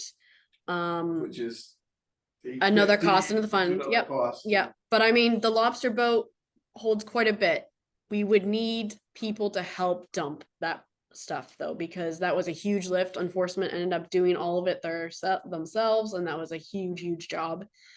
So we would need people to help with the dumping from the lobster boat, but we were able to move quite a bit from their vessel. So they've requested that we do that this year and not do. That's why we gave them the It was a little hectic out there, you know, we don't know who is going out to dump and who is dumped and going back to the post. We can't. What if you get one, what if you get another boat? I mean, everybody, you know. Yeah, everybody's there. Get another one. We don't have. Well, you can use the state police. Right, don't you guys, everybody, all the cops, they get details, right? Everybody gets details. The state of Rhode Island spent how many millions of dollars to ferry 3 people or 4 people a day because of the bridge back and forth to Newport. We can't get any money to get another boat, to get a detail, get the state police, put them on a detail and have them section. That's the only benefit we have as fishermen. You know what I mean? To get all the part timers, like Jody was saying, we dig and dump our own. Yeah. That's, you know, that's like, and we're not getting paid for all. You know what I mean? We might dig, you know, well, I didn't this year, but if you dig 50 bags, get paid for 15. That's a little bit, you know what I mean? And that's what happens with a lot of guys did last year and the year before. They dug up, you know, pile of corn hubs because they knew they were going to be able to get them again. If you dig and you throw them on the boat, it's going to be a big, you know, a big restriction. This guy's not going to dig 50, 60 bags if they, you know, 40 bags. I mean, we're still gonna restrict it. Small area, right? But it's not us. No, but it's like, the thing is, you go over, everybody here, I think everybody here did that, you know what I mean? And then a lot of the guys who went in there full time, that's what they did. I think it's wrong. I really, I see a problem with what you're saying. No, but the enforcement says some boats. Do they? We all have boats. And in the water with clams, very clams in the water. That's what we want. That's what we're trying to do. And so I He's agreeing with you. It doesn't make sense. No, they keep taking. There's plenty of reasons. That's the way it worked for transplant for a long time. We were digging and dumping years ago, but that going further the A-frame. Is manufactured a fireman, Tommy Maven, in the night, used to dig out, get our stuff and dump it right in front of the A-frame every single year when they had to dig and dump. And then they went. That's what I've been catching. I think that's absolutely wrong. There's gotta be something we can, you know what I mean, that, you know, to get you guys another boat, or I'll go up and talk to Sakashi. I'll give you some money. I'll do something because this is, you can't keep taking away. Just can't keep So taking. basically one. Yes. In the back corner, sorry, in back corner. Yeah, I mean, if you're worried about like, who has plans on board, who doesn't, why can't we just fly back off the town, you know, we lay out, we have plans, fly, we'll way back, put down. So you just look and see, oh, there's flying the red bag off the lieutenant, he's got plans, doesn't have it, that just. They have a license. They have, exactly. They have a license. They fall in every single boat. Dude, going out to a site with plans, going back into a cove where we lose sight of you. And then you're coming back out again, and all that's happening at the same time. Some guys are dumping, some guys are going back to their dock. We have no way of telling at that point who's going to their dock and who's going to dump. So we have to chase guys down into the cove. It's a license that you have to get back. We can't see that from half mile away. Yeah, but we have to get a license back. There's an officer or a person giving us our license back. Why can't they? When they're out there and they're watching guys dump, after they dump, they go in the cove, get their license, they go back to the dock. They don't know if that guy has still got claws in his boat. You get the license. I know, but They have to go. People in the water. But, so, I understand what Jeff is saying, but there has to be a workaround, Jeff. Anna, the point I wanted to raise is. Yeah. All the poor boats that. Put onto the state boat that went over to Bristol. I did not work in Bristol. I think Jody did. It wasn't a state boat. There wasn't anything there. They were all dead. Yes, we've heard that. 15 guys showed up. Yep. 15 guys dug for 41 minutes. Yep. Not one. 15 full-time guys who know what they're doing. Yep. Trying to attempt to dig clams. We didn't catch one. I drove Yep. all the way out there for no clam. What a waste of funding Oh, we were, that was. yeah, I mean, that was a So we're surprise. not gonna support putting them along the boat. And have the boat dump. Thank you. It's gotta be individuals. Well, We so, gotta find a work. So. what? It wouldn't matter. if you- No, they're gonna throw them in the water and come back later tonight and sell them tomorrow. It's not, you know. You're not helping, we're not Jody. stupid. We're not stupid. Go to our boat. I mean, they know who we are. These officers here know who we are. They know who the idiots are. They know who to check. They know not to hop on Mike's boat. They don't have to waste their time on Dave's boat. They don't have to waste their time on Jerry's boat. They have to go to your boat because they know you're an idiot. Yes, Dave. So if this did go through with us having to put it on with the state boat, how much of a bite out of that funds remaining would that take? Yes. Yeah, we're not costing. Okay, if I may, I talked to Katie the other day. And she expressed the same thing that you heard, that you know, that there was nothing there, to the point where she would not commit to doing that. You know, like doing the Bristol Run this year. So if we take that off the table, that's $850 for her boat. And, you know, so that's something that we'll have to make sure. The neoplasia, I think we should talk more about that, especially where we're going.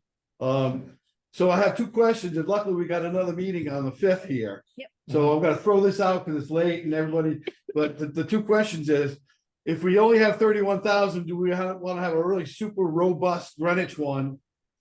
And no limits, and everybody have a good day, and it's usually more popular, I mean, density wise. Or do we want to have two small ones? Hey, I think it depends on whether or not we're dumping our stuff or not. Okay, so that's something to come up. So if we can't work something out, I think. We can find one. And secondly, and this is something I have brought up to the membership meeting or the board meeting, but we had a catastrophic closure. Right a week before Christmas. It couldn't have been a worse time. And the Fox Island Bissell Cove transplant area is beyond the catastrophic closure zone. So if we had that same event and we had clams at the Bissell Cove, we could access those to at least give the guys a week to work on. So what I want to ask Fish and Wildlife Enforcement, can we run the clams that might be destined for the spawner sanctuary down to Bissell Cove? We'll put language in, not next week, but maybe the following, meeting, that the governor has the power to open that area up as an emergency opening.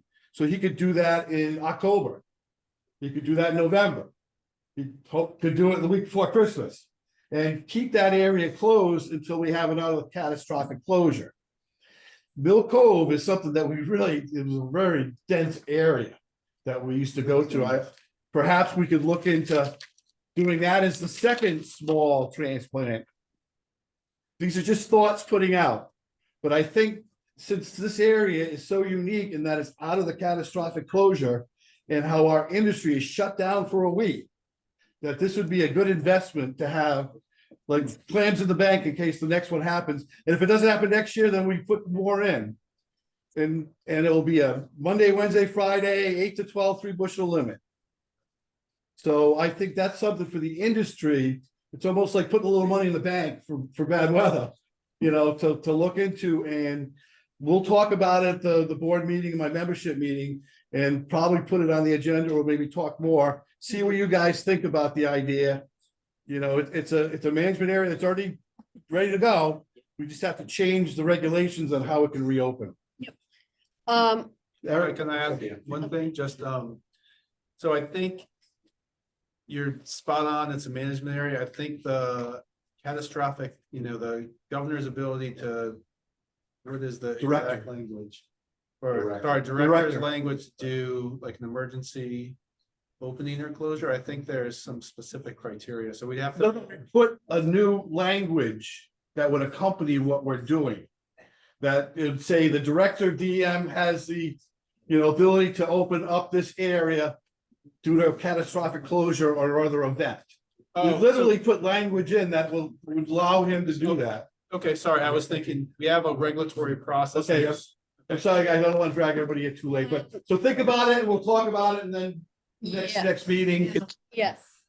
Can I just add to Yes, Dennis, 1 second. I'll get to you next. Okay. all I was going to say is what Mike is describing has been done, and there's no need for a regulatory change.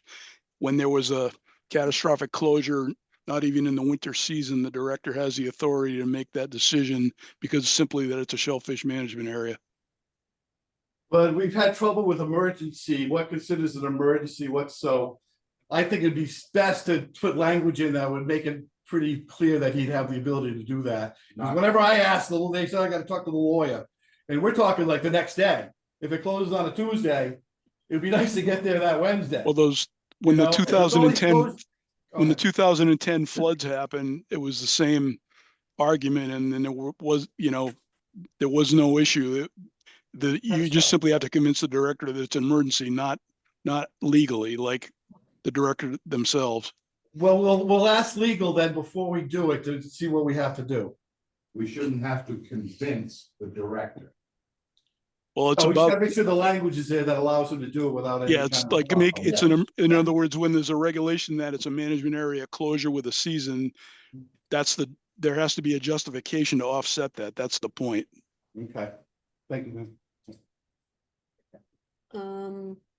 Any other questions? Did I miss?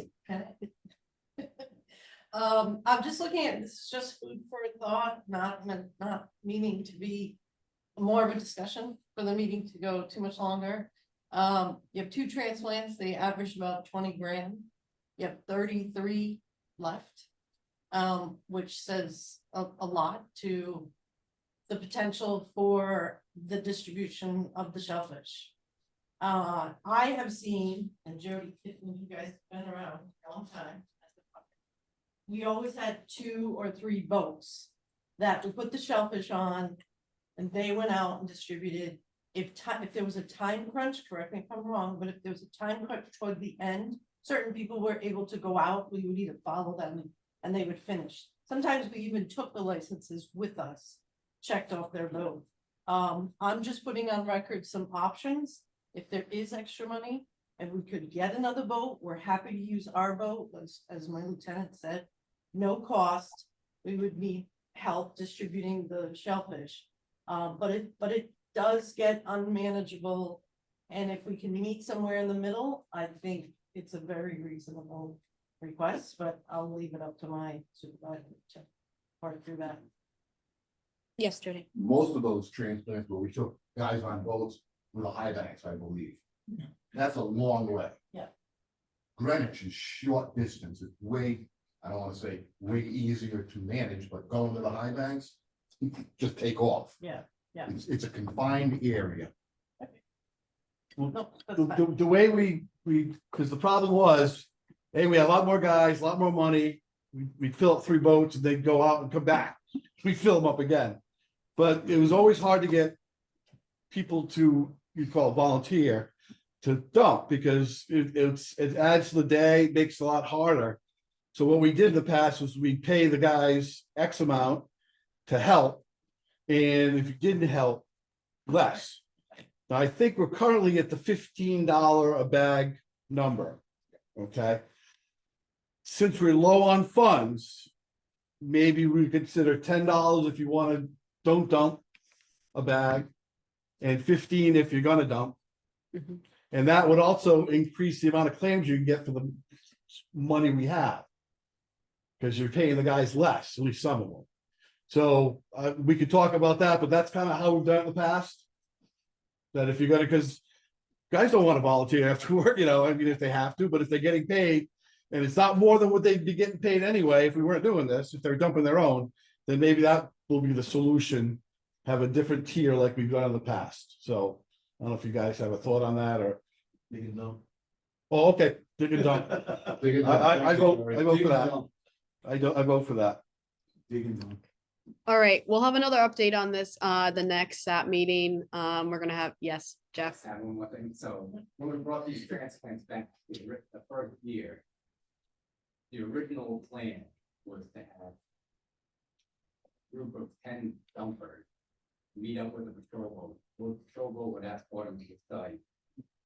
They would dump, go back at their license. We know those people are done. Tried it.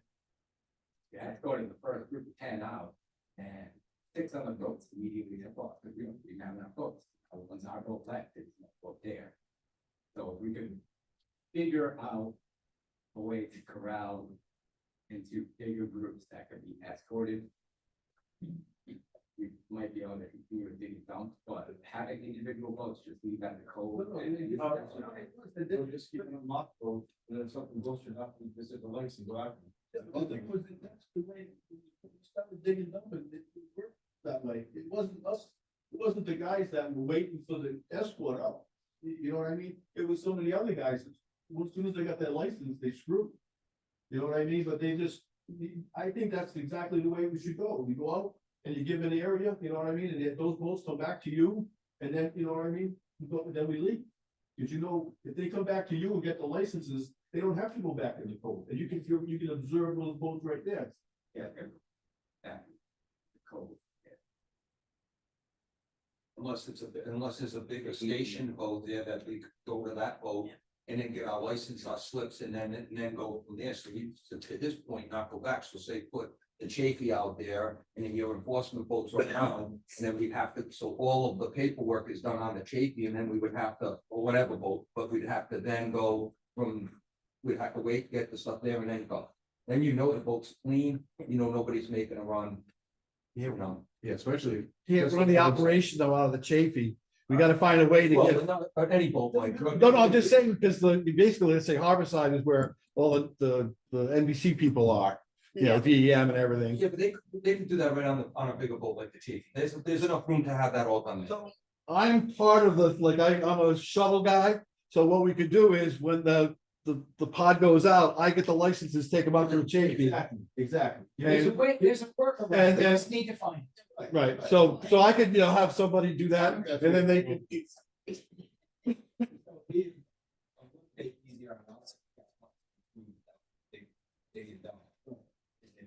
Just have a dump site, neither water or stuff. Like if we did Appanag and Greenwich Cove, you could see Appanag to the north shore and then Greenwich to the south side. I think that's a reasonable. Yeah. There's a workaround, there's a workaround. All right.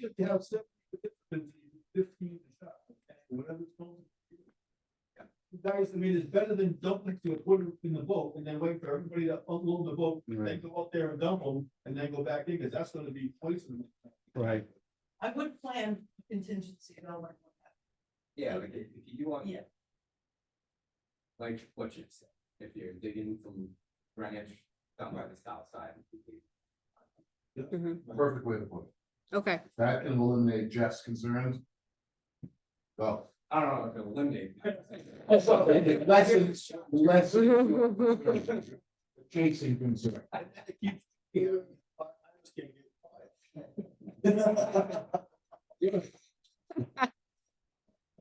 All right, folks, one more item here. Yes. Here we go. Jeff, do you want me to present or you want to go ahead and take over Are we- this? Sorry, Anna, are we skipping over any other members? Sorry, this is, thank you. This isn't any other matters. Yes. So does anyone have any other matters they would like to bring to the table? And then we're gonna have this any other matter. Yes. So 2023. Closure line in East Greenwich moved from, I think Capron Farms to Cedar Tree Point, we 180 acres roughly, improving water quality. Greenwich Bay has been closed now for 30 years on a half-inch of rainfall. Warwick Sewer Authority adopted a mandatory sewer connection program as a requirement of CRMC back in, I think, 2008 or 2009, when that was adopted. Since that period of time, I think close to 12,000 sewer connections have been made and continue to be made up and around Lower Cove. So we should be seeing improving water quality in Greenwich Bay so that maybe we can bump up that rainfall closure to 0.75 rather than, you know, a half an inch. So Yeah, are we moving in that direction? Yes. How we can give a small update, back whenever it was in September of a full meeting of this panel. There was a request for DM Water Resources to look at exactly that thing, the rain and duration of closures in the Ryan's condition areas. So I can give you a progress report, and that was September or so. My goal was to have that initial analysis wrapped up for review internally by January, and that's done.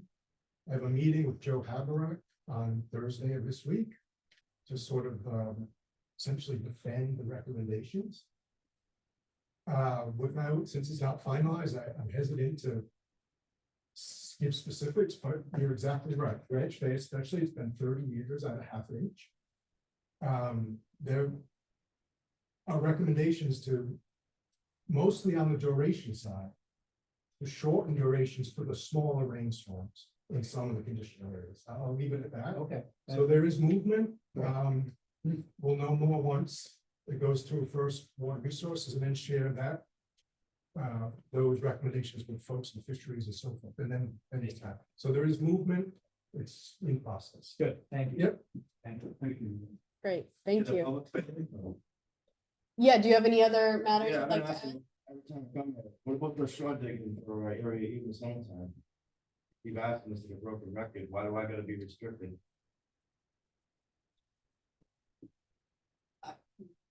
I can't get, no one else can go. The hours don't want. Yeah, you guys do 8 to 11, like I can't get in there for a tide, the tide's at 4 o'clock in the afternoon. I think we talked about this last fall, and I think the idea was that you would formulate a proposal. Yeah. Somebody, but have you? Yeah. That's what we have to work off a Yeah. proposal. If somebody has a proposal, then it's evaluated by the panel and by the department.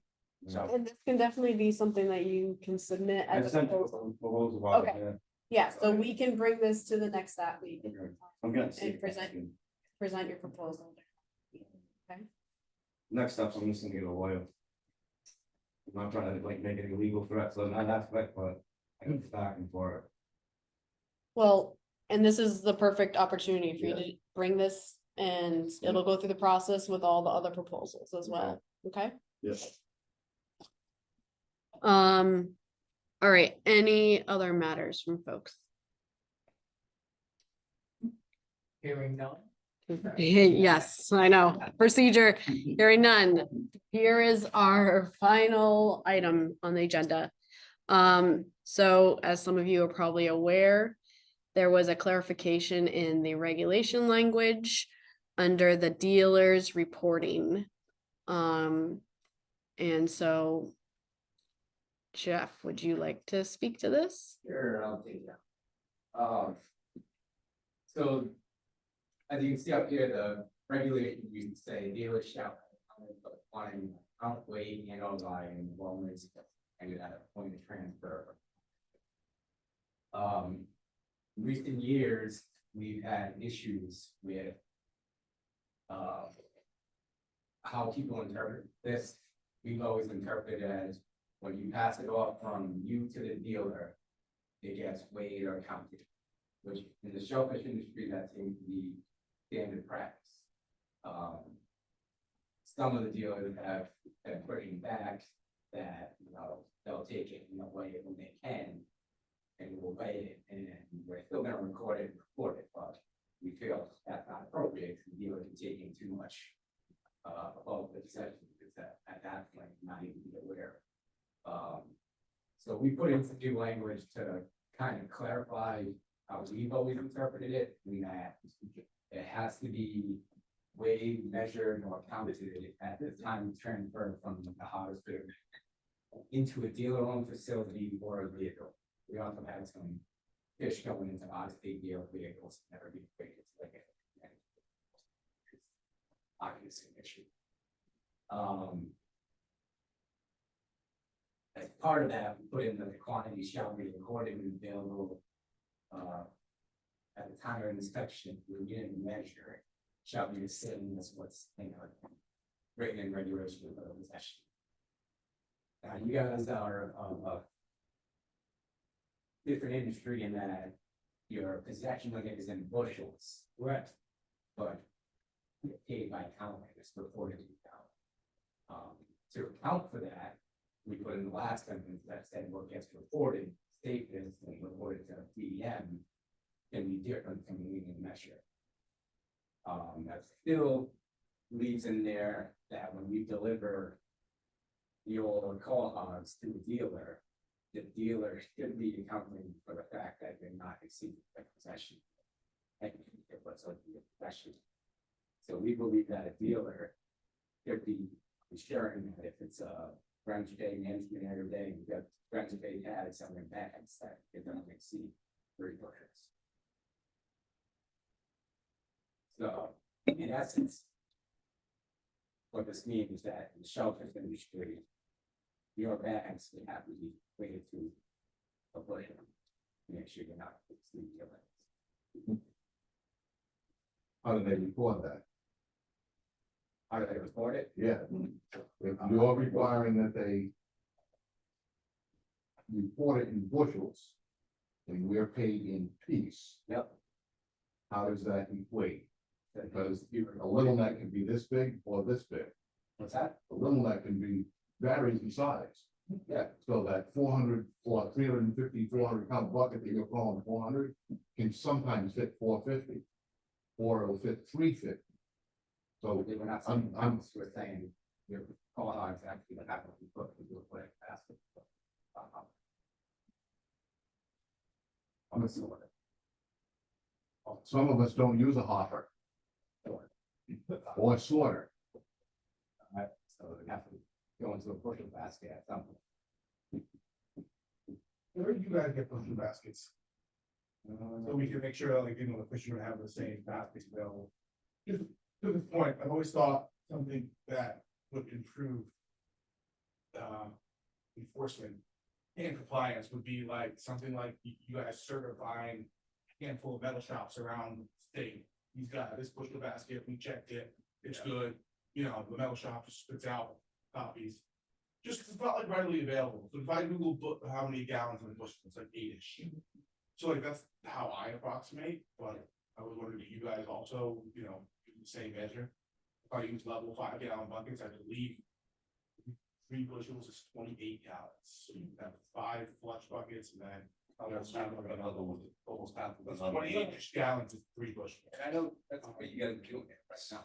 So interestingly, in state law, if you look under the agricultural section of the water bushels, you look at bushels of certain products, everything has a weight. There is no bushel of 4 hogs and a weight associated with, Cubic inch. which 21. would be helpful if it were codified. I actually do, the clam crate. Like, I talked to somebody, but the clam crate, the orange clam crate. Yeah. Yeah, those. One bushel. From what I understand, those are one, Are they? and they said that if they see, that's what I use.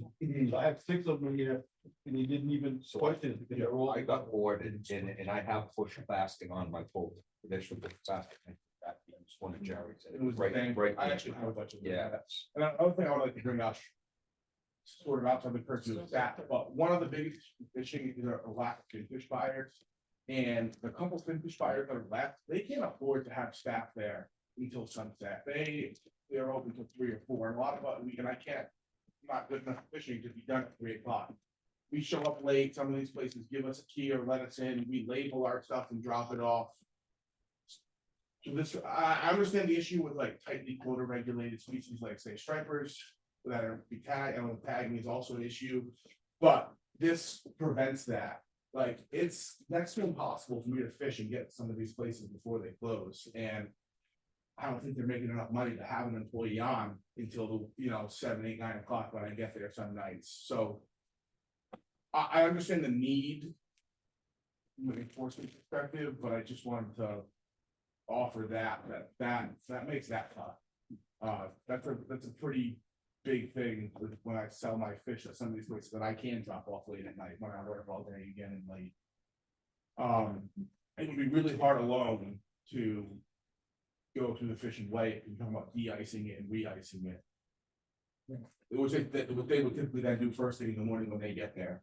So this prohibits that, and it's going to be a detriment to fishermen and fish dealers. Jeff and then Brennan. So this is not a public notice. So going back and forth here doesn't actually do anything. If you or Notice this is noticed, it's out public notice. 25th. If anyone has any comments, February go ahead. Yes. The 25th is the meeting. If you have to tell, whoever wants to comment, but like going back and forth and arguing, I don't think it's super productive at this point. It's already on the public. So if we want to put a letter together for the association response, and Right, that's the hearing. can do that. If like we Tomorrow. need to be in by the 7th. Okay. So. Did it go for a workshop? I'm not yes. Dennis says 1 bushel equals 9.3 gallons, volume, not weight.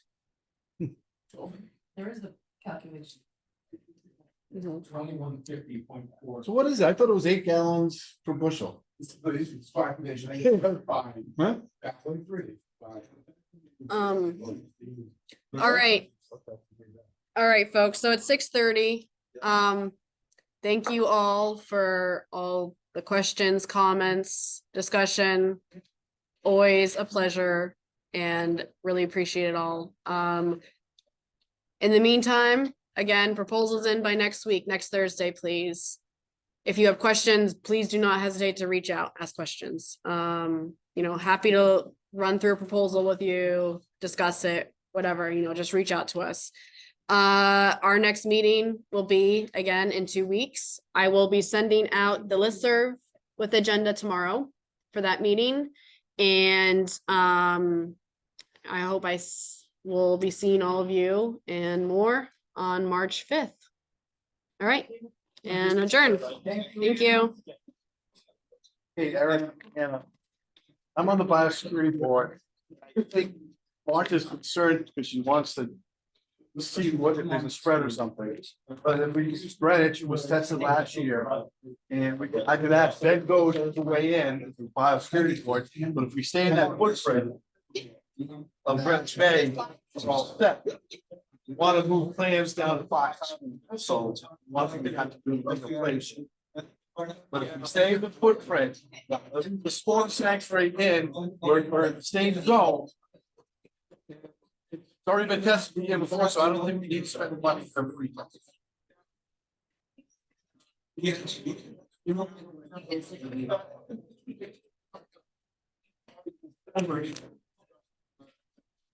Especially when we're.